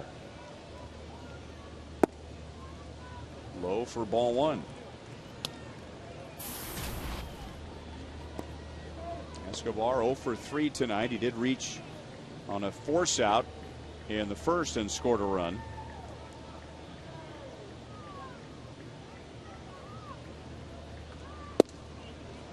One ball, one strike.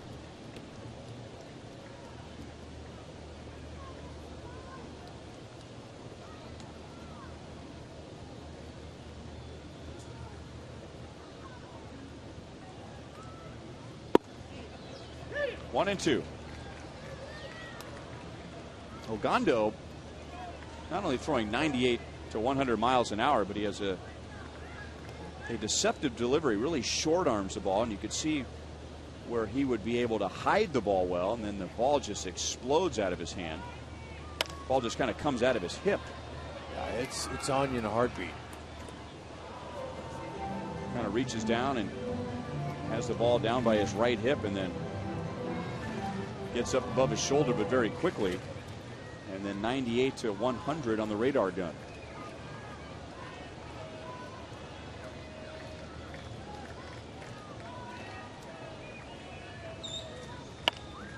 Escobar with a defensive swing and rolls it out to Michael Young, and that ends the inning. But the Royals get 2 big runs after the Rangers got 3 in the top of the 7th, so that keeps the Rangers close. Royals are down by 2.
And Panera takes us around the league. Chicago wins it after giving up 18 runs to Minnesota last night. And that's good news for them as they stay ahead of Detroit. You see LA all over Oakland. Scary in Oakland, Brandon McCarthy taking a line drive off the head, left the game, never lost consciousness, and he's supposedly doing well, not going to travel with the team. Really scary stuff.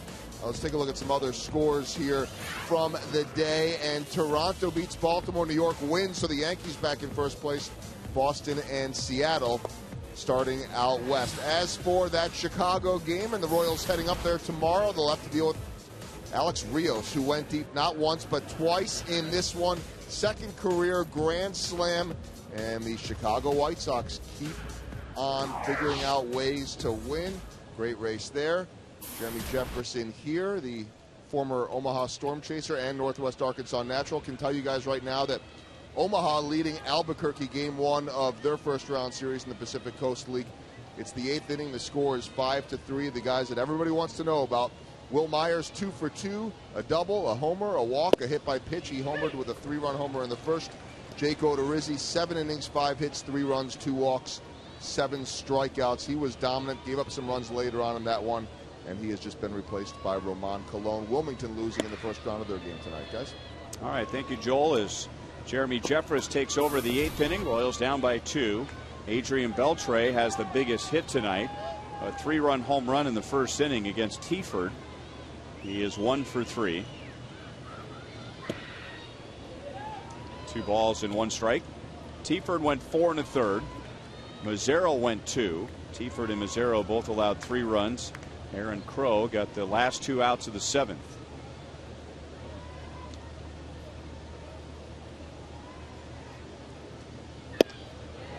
Beltre looking for the high heat. And he hit a home run on Monday afternoon on a pitch that wasn't quite that high, but it was close. It was at the letters, if not above the letters. Beltre has always been a good high ball hitter. That was up and way out of the strike zone. Yep, he's got good mid-90s fastball slider.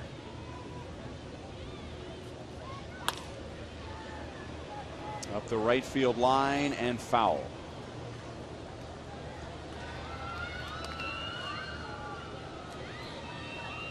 Jeffress was sent down when the Royals were in Boston, and he was sent down to Double-A.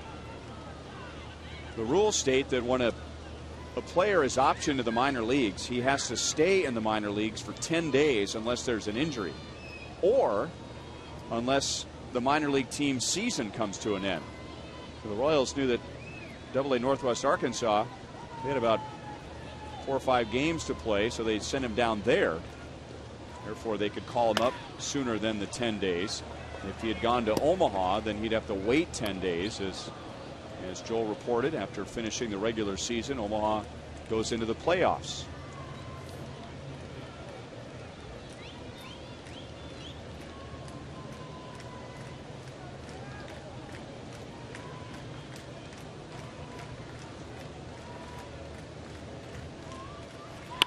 Breaking ball stayed up, and Beltre hits it deep to left and over Alex's head.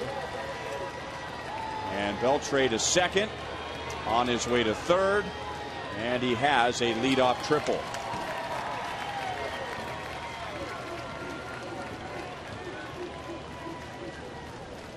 Gordon was playing deep.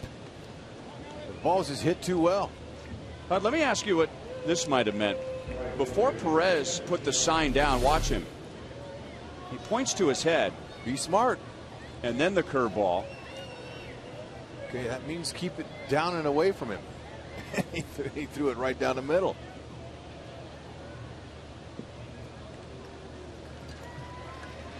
You see Gordon, he was already pretty deep.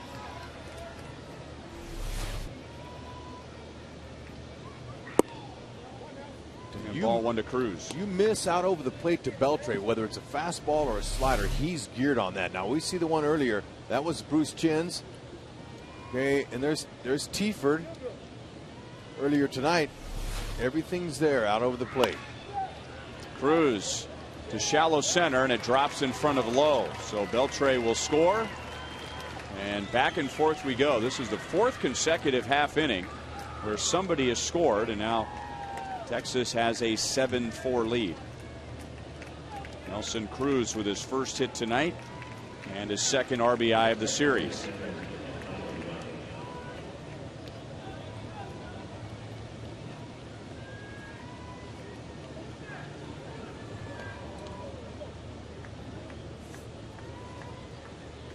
Both teams scored in the first. The Rangers scored 3. The Royals scored 1.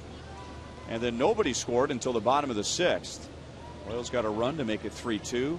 Texas was 3 in the 7th. The Royals with 2 in the 7th, and now Texas with 1 in the 8th. Michael Young over the mound, over the bag. Escobar is there and turns it into a double play. 6-3. Boy, that was perfect for Escobar. A little two-hopper. Says, I'll take this, and I don't have to even throw it hard either. I can just step on it and get it over there. Boy, he's good.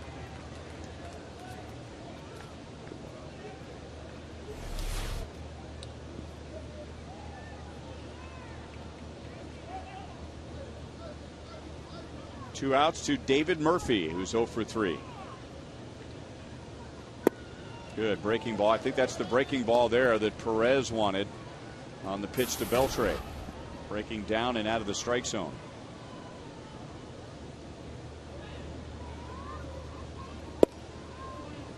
.96 and outside. 1 ball, 1 strike.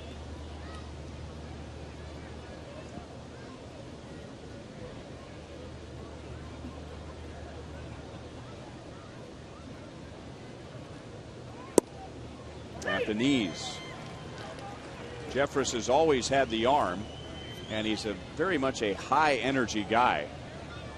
And you can tell that an effort here to just really slow things down, taking a big breath in between pitches, slowing down his mechanics. Popped up into shallow left. Alex is coming in and he makes the play. The Rangers get a run on Beltre's triple.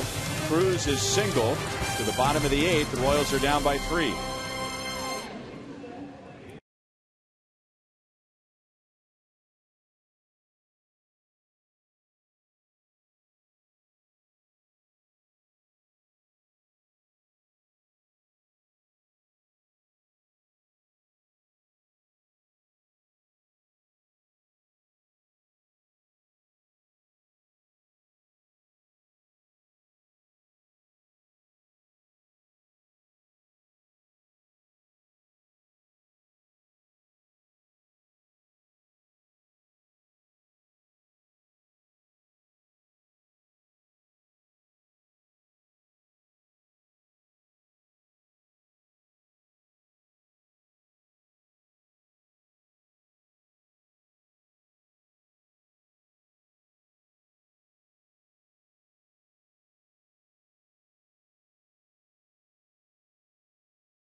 For your iPhone, iPad, Android, BlackBerry, and Windows Mobile.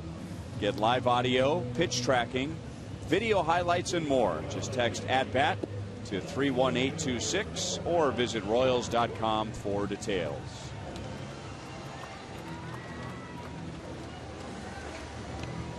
It's a late night for that little girl. Coming up on 9:40. Royals down by 3. Here's Mike Adams. Adams pitched on Monday afternoon, came on in relief of Yu Darvish, and he gave up a run in the 8th. We were talking earlier about a big play that Moreland made at first base on Monday after coming in for defensive purposes. A double play on a shot by David Lowe, and that really saved the inning for Adams. Gordon, Butler, Perez coming up. No balls, 1 strike. Adams is their setup guy. He's really good. He's falls off hard to the right side, but before that, he's pretty much downhill. He's 2-seam hard sinker, cutter, occasional changeup. He's good. 0-2.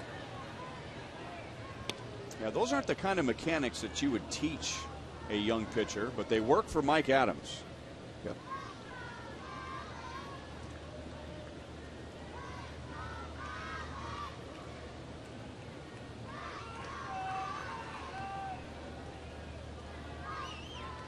Look at that target. Soto wants it down and in. It stays out over the plate. Adams, a good fielding pitcher. He'll have to go to the bag himself as Moreland was trying to get in position to field the ground ball. So Alex is out, 1 unassisted.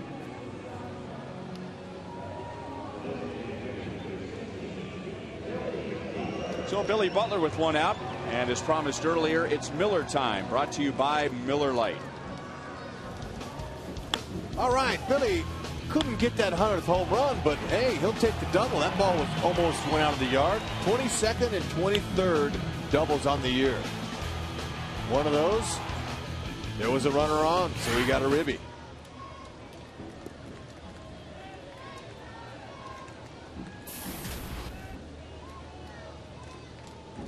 So he has 23 doubles to go at 25 home runs and now 87 RBIs. And He has a 12-game hitting streak against the Rangers going back to last year. Billy, better than a .330 career hitter against Texas.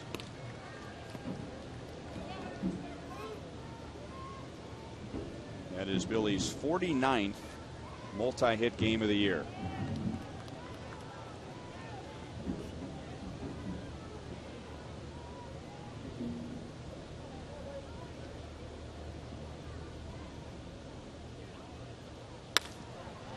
Tough pitch, but he goes down and gets it. Hamilton dives, and now the ball rolls away from him, and Billy has his third double of the game. Great effort there by Hamilton as that ball bounced off his head, off the turf. Good try, but Billy, he took a little bit off of it.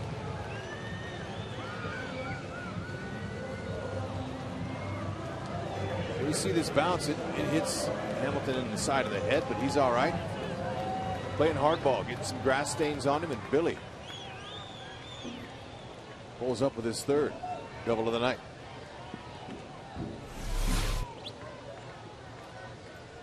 That's the 5th time in his career he's had 3 doubles in a game.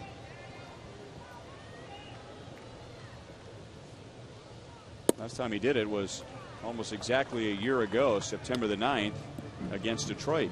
Does that just mean, or does that sound like a lot? 5 3-double games. That's pretty good. But he's a doubles machine. A hit machine.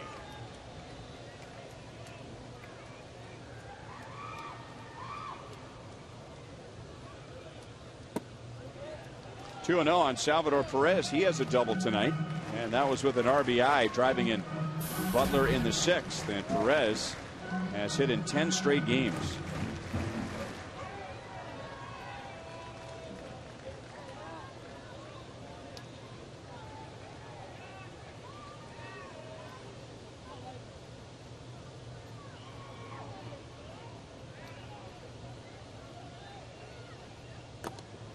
And that gets away from Soto. So Butler moves up to 3rd.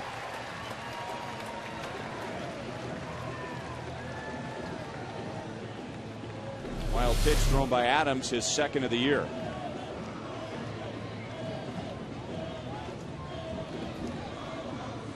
Yep, there's no way Soto could at least move his body in front of that, so he tried to get his glove over there and do the best he could to knock it down.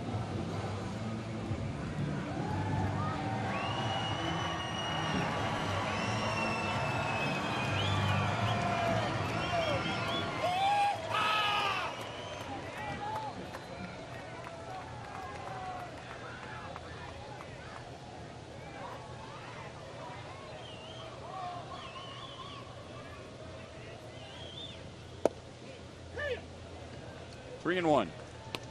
You could see where Adams would really have a tough time pitching a right-hand batter inside or a left-hand batter away, with his body falling off toward the first base dugout.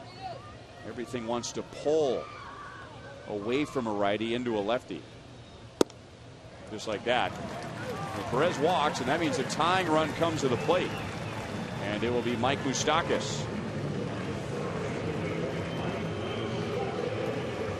Yeah, in my conversation with Mike Maddox, I asked him about Adams and how he is that hard on his arm, or his mechanics off a little bit. He falls so hard. He says no. When he delivers the ball, he's pretty much straight downhill. But then after that, his body and his momentum carry him over.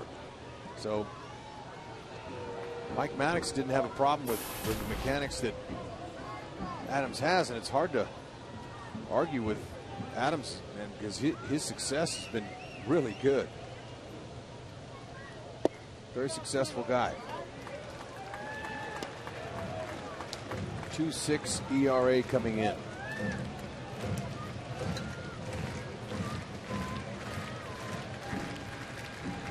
Moustakas is hitless so far.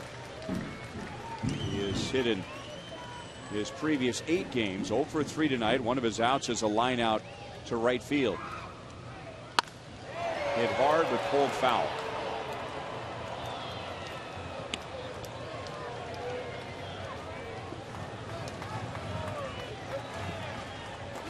Moose would like to have that one back.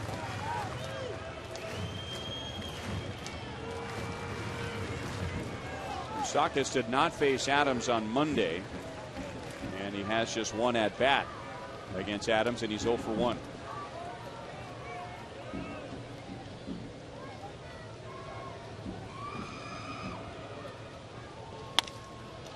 Off of Adams' glove, and that prevents a double play, so a run scores to make it 7-5. Otherwise, that looked like it had 4-6-3 written all over it. It did. Talked about Adams falling off so hard that way. He was able to try to make a play on it and just reflected off his glove. He doesn't touch it at all. See how far he falls over there. And slowed it down just enough to keep the rally going.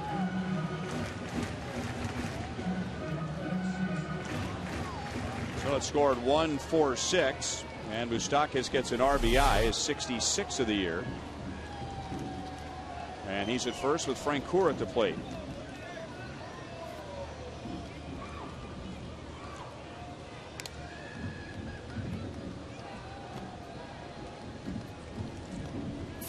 Francoeur tonight 0 for 2. He walked leading off the 7th against Ogando and then scored on a wild pitch. He is 0 for 6 against Mike Adams. Low for ball 1.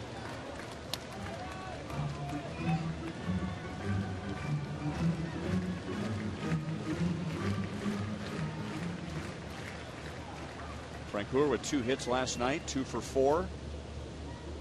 That was his first multi-hit game since August 8th.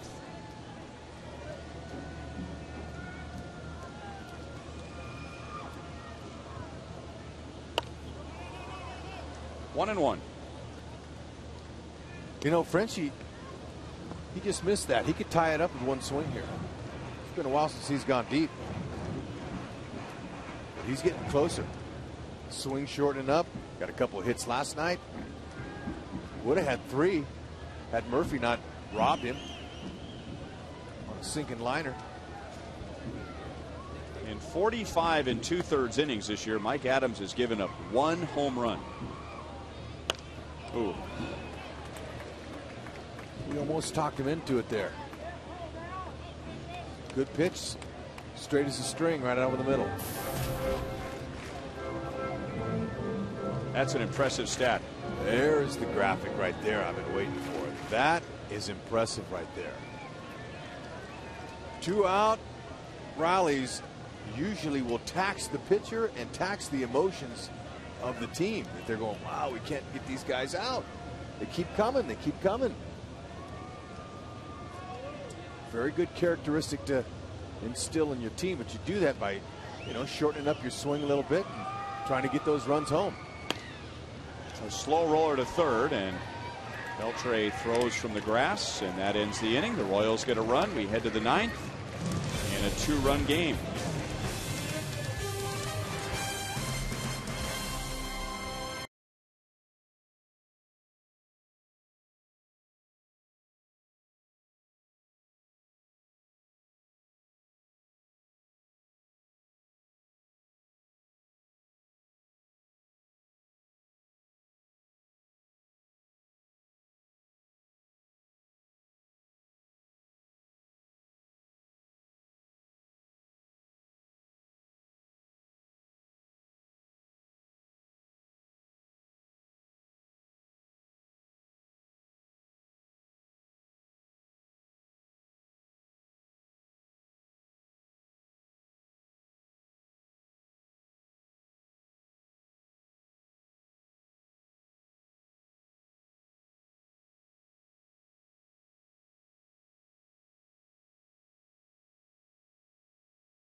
Where the Royals hanging in there, losing 7-5. When this one is over, we'll break it down for you from Rivals on Boulevard Royals Live. Look back at Everett Tiford, his 5th start of the year, and Ryan Dempster on the other side. Royals getting some hits, missing some opportunities tonight, too. We'll talk about that and get you ready for tomorrow's series finale between Scott Feldman and Luke Hochevar, last game of the homestand. That reaction and more coming up on Boulevard Royals Live. And Omaha, by the way, guys, right now leading 6-4 late in that one. All right, thank you, Joel. Soto drives it to right center. Francoeur will run it down. One away in the 9th inning.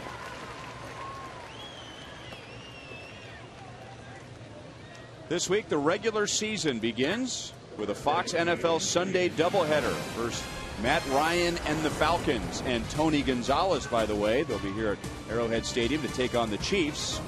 Then in America's Game of the Week, Frank Gore and the 49ers battle Aaron Rodgers and the Packers at Lambeau Field. Coverage begins this week with the Built Ford Tough Fox NFL Sunday pregame show at 11 a.m.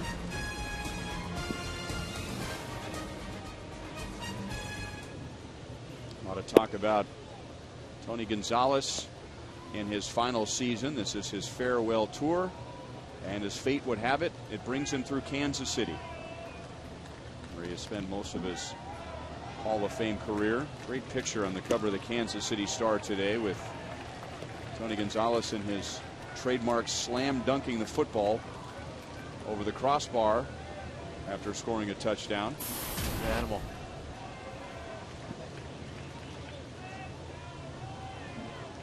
Moreland, as a pinch hitter in the 7th inning, doubled and came around to score. Mike Olt started the game at first base, and he was 0 for 2.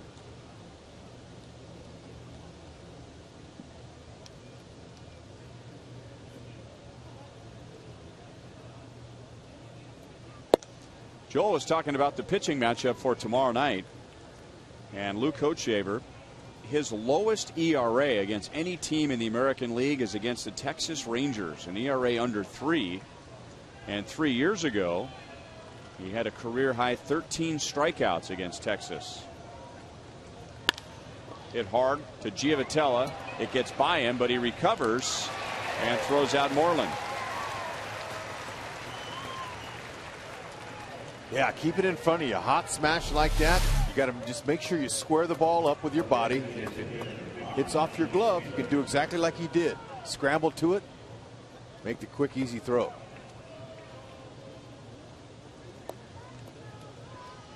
Those hot smashes like that, you got to just guess where your glove's going to be, basically. When it's right at you like that, square it up. Nice job.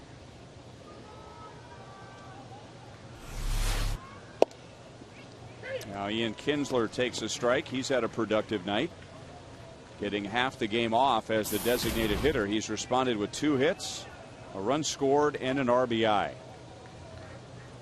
His run scored was his 92nd of the year. That's second in the league to the rookie sensation with the Angels, Mike Trout, who scored over 100 runs.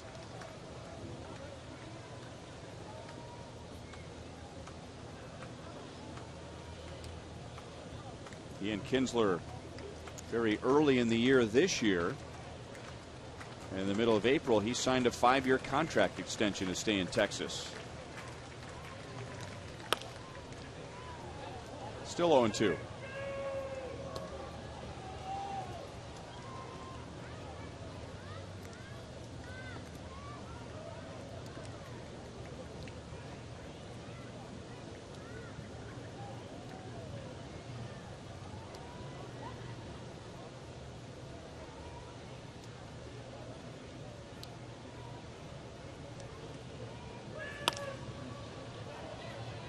Probably know that Kinsler played at MU, but he's not from this part of the country. He's from Arizona.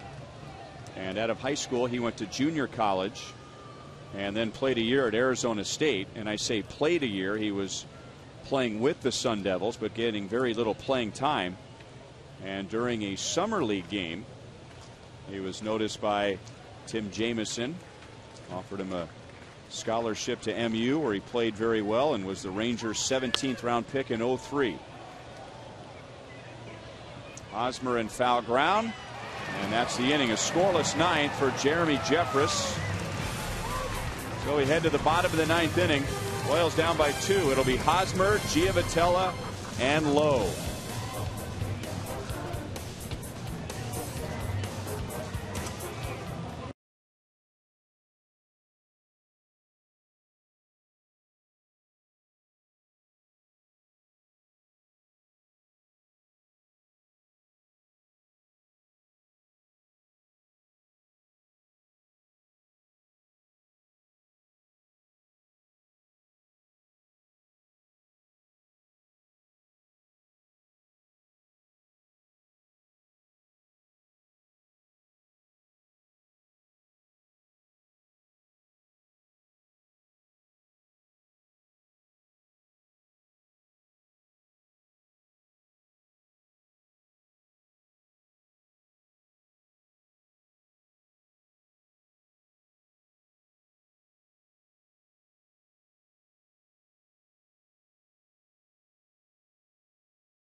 Josh Hamilton has moved from center field to left.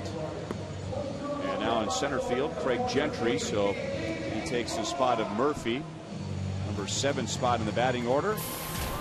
And on for his 29th save is Joe Nathan. At least that's what he's hoping for. He's had only 1 blown save. 28 out of 29. He pitched on Monday in a non-save situation. Gave up a couple of hits in the bottom of the ninth, but it was a scoreless ninth. Royals have been playing catch-up all night. The Rangers have had a 3-0 lead, which became a 3-2 game. The Rangers have led 6-2, which became 6-4. They've had a 7-4 lead, and now it's 7-5 in the bottom of the ninth. And Eric Hosmer's had a good night. 2 hits, a walk, 2 stolen bases, and a run scored. Okay, Nathan's going to throw that hard sinking fastball, low to mid-90s. He'll cut it. Got a big curveball and a changeup.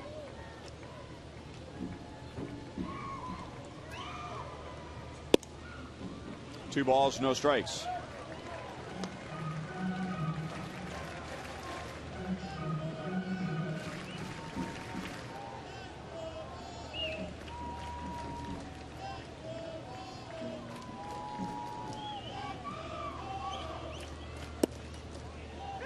This is the 61st career game for Joe Nathan against the Royals. His record is 3-0. He has 37 saves. He has just 4 career blown saves against the Royals. But if you're with us on Monday, we're telling you that of those 4 blown saves while pitching with Minnesota, Minnesota still won each of those 4 games. He's living right. Good luck.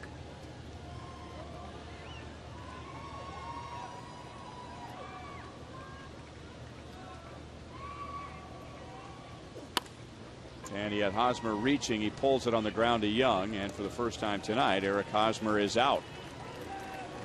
In this late in Nathan's career, he used to really throw hard. You know, had surgery, you know, didn't affect his velocity a whole lot, but he didn't throw as hard as he used to. Now, he just into getting outs just like that one there. Tricking guys, keeping the ball down, using his smarts.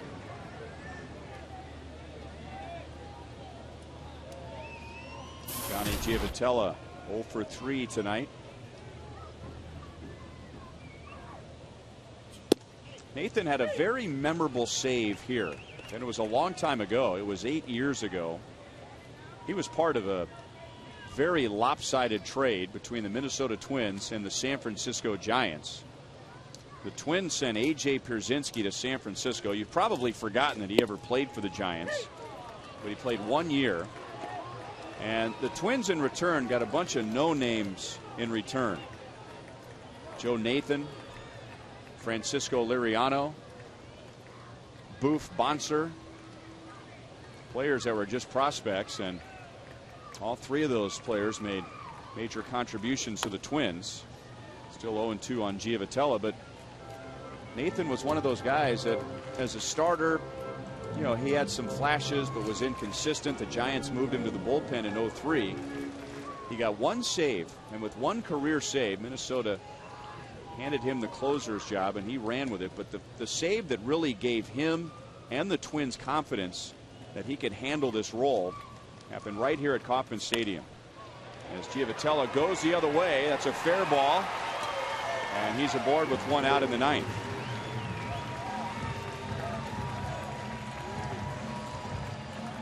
I always wondered about that trade. How could the Giants give up Nathan? And that's when he was developing as one of the best closers in baseball with Minnesota. And let alone Liriano, who went on and threw a no-hitter. And Bonser even pitched a little bit. So that was really a lopsided trade. You're right. Nathan went on to become the Minnesota Twins all-time saves leader. 1 on, 1 out. David Lowe takes outside. David 0 for 2 tonight, but he has a first inning walk and a 7th inning sacrifice fly, his first major league RBI. It was April the 25th, 2004, very early in the season, and Nathan had been shaky in his first few save opportunities, but he, here at Kauffman Stadium, got out of a bases loaded 1 out in the ninth and went on a tremendous run after that. Moreland plays it near the bag, out at second, no double play, so the Royals are still breathing. Giavotella is out at second.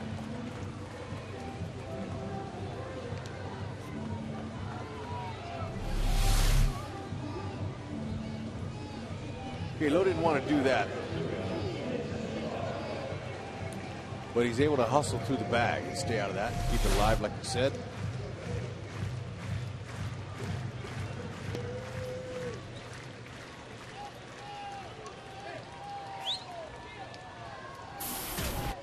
Escobar is 0 for 4. Alcides did reach on a fielder's choice in the first inning and scored.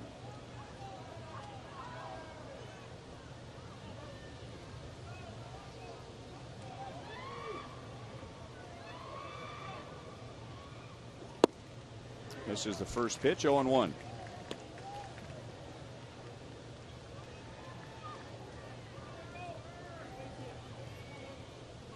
Escobar was not in the lineup on Monday afternoon when Nathan pitched. 1 for 4 with a double in the past for Escobar against Joe Nathan. Had a pretty good swing, but behind a fastball at 96, and the Royals are down to their last strike.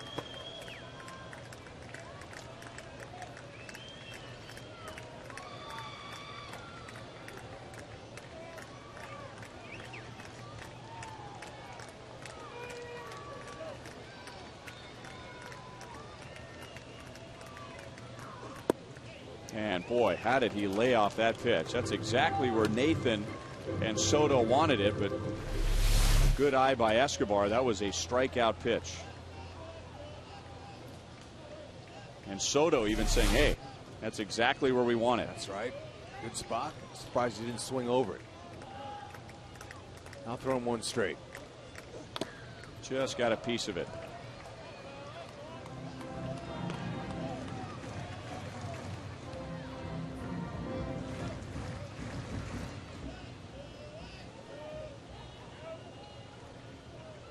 This is Nathan's second full season coming back from Tommy John surgery. That was the surgery that HUD was talking about.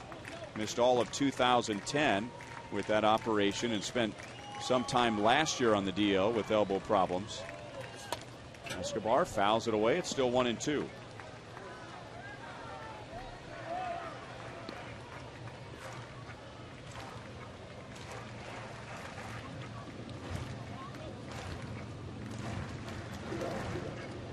the Rangers, they took a chance in signing him. They weren't sure exactly if he was going to bounce back or what was going to happen with that, but they gave him plenty of time to get well. Now, I wonder about Lowe. I'm wondering if he didn't hurt his leg, as Dyson's going to come in and run for him. As I saw Lowe when he passed first base, he kind of grimaced a little bit, and not sure if he's got a leg problem. So he's going to go underneath.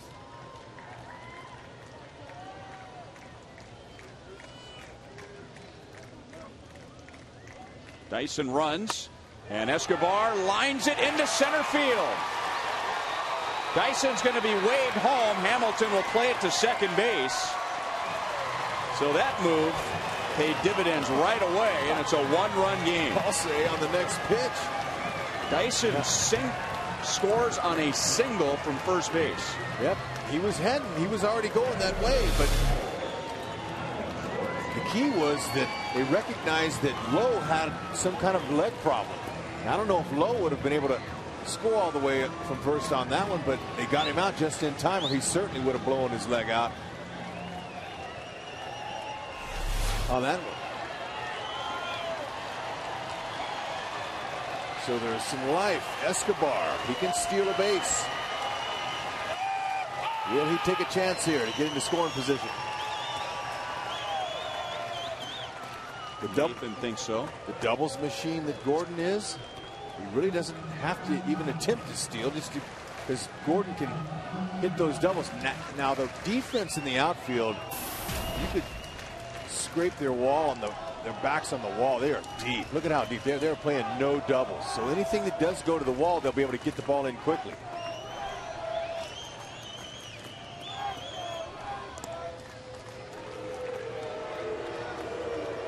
Well, the fans are booing, but the Rangers understand that with 27 stolen bases, which is fifth in the league, that Escobar, good chance he might be running.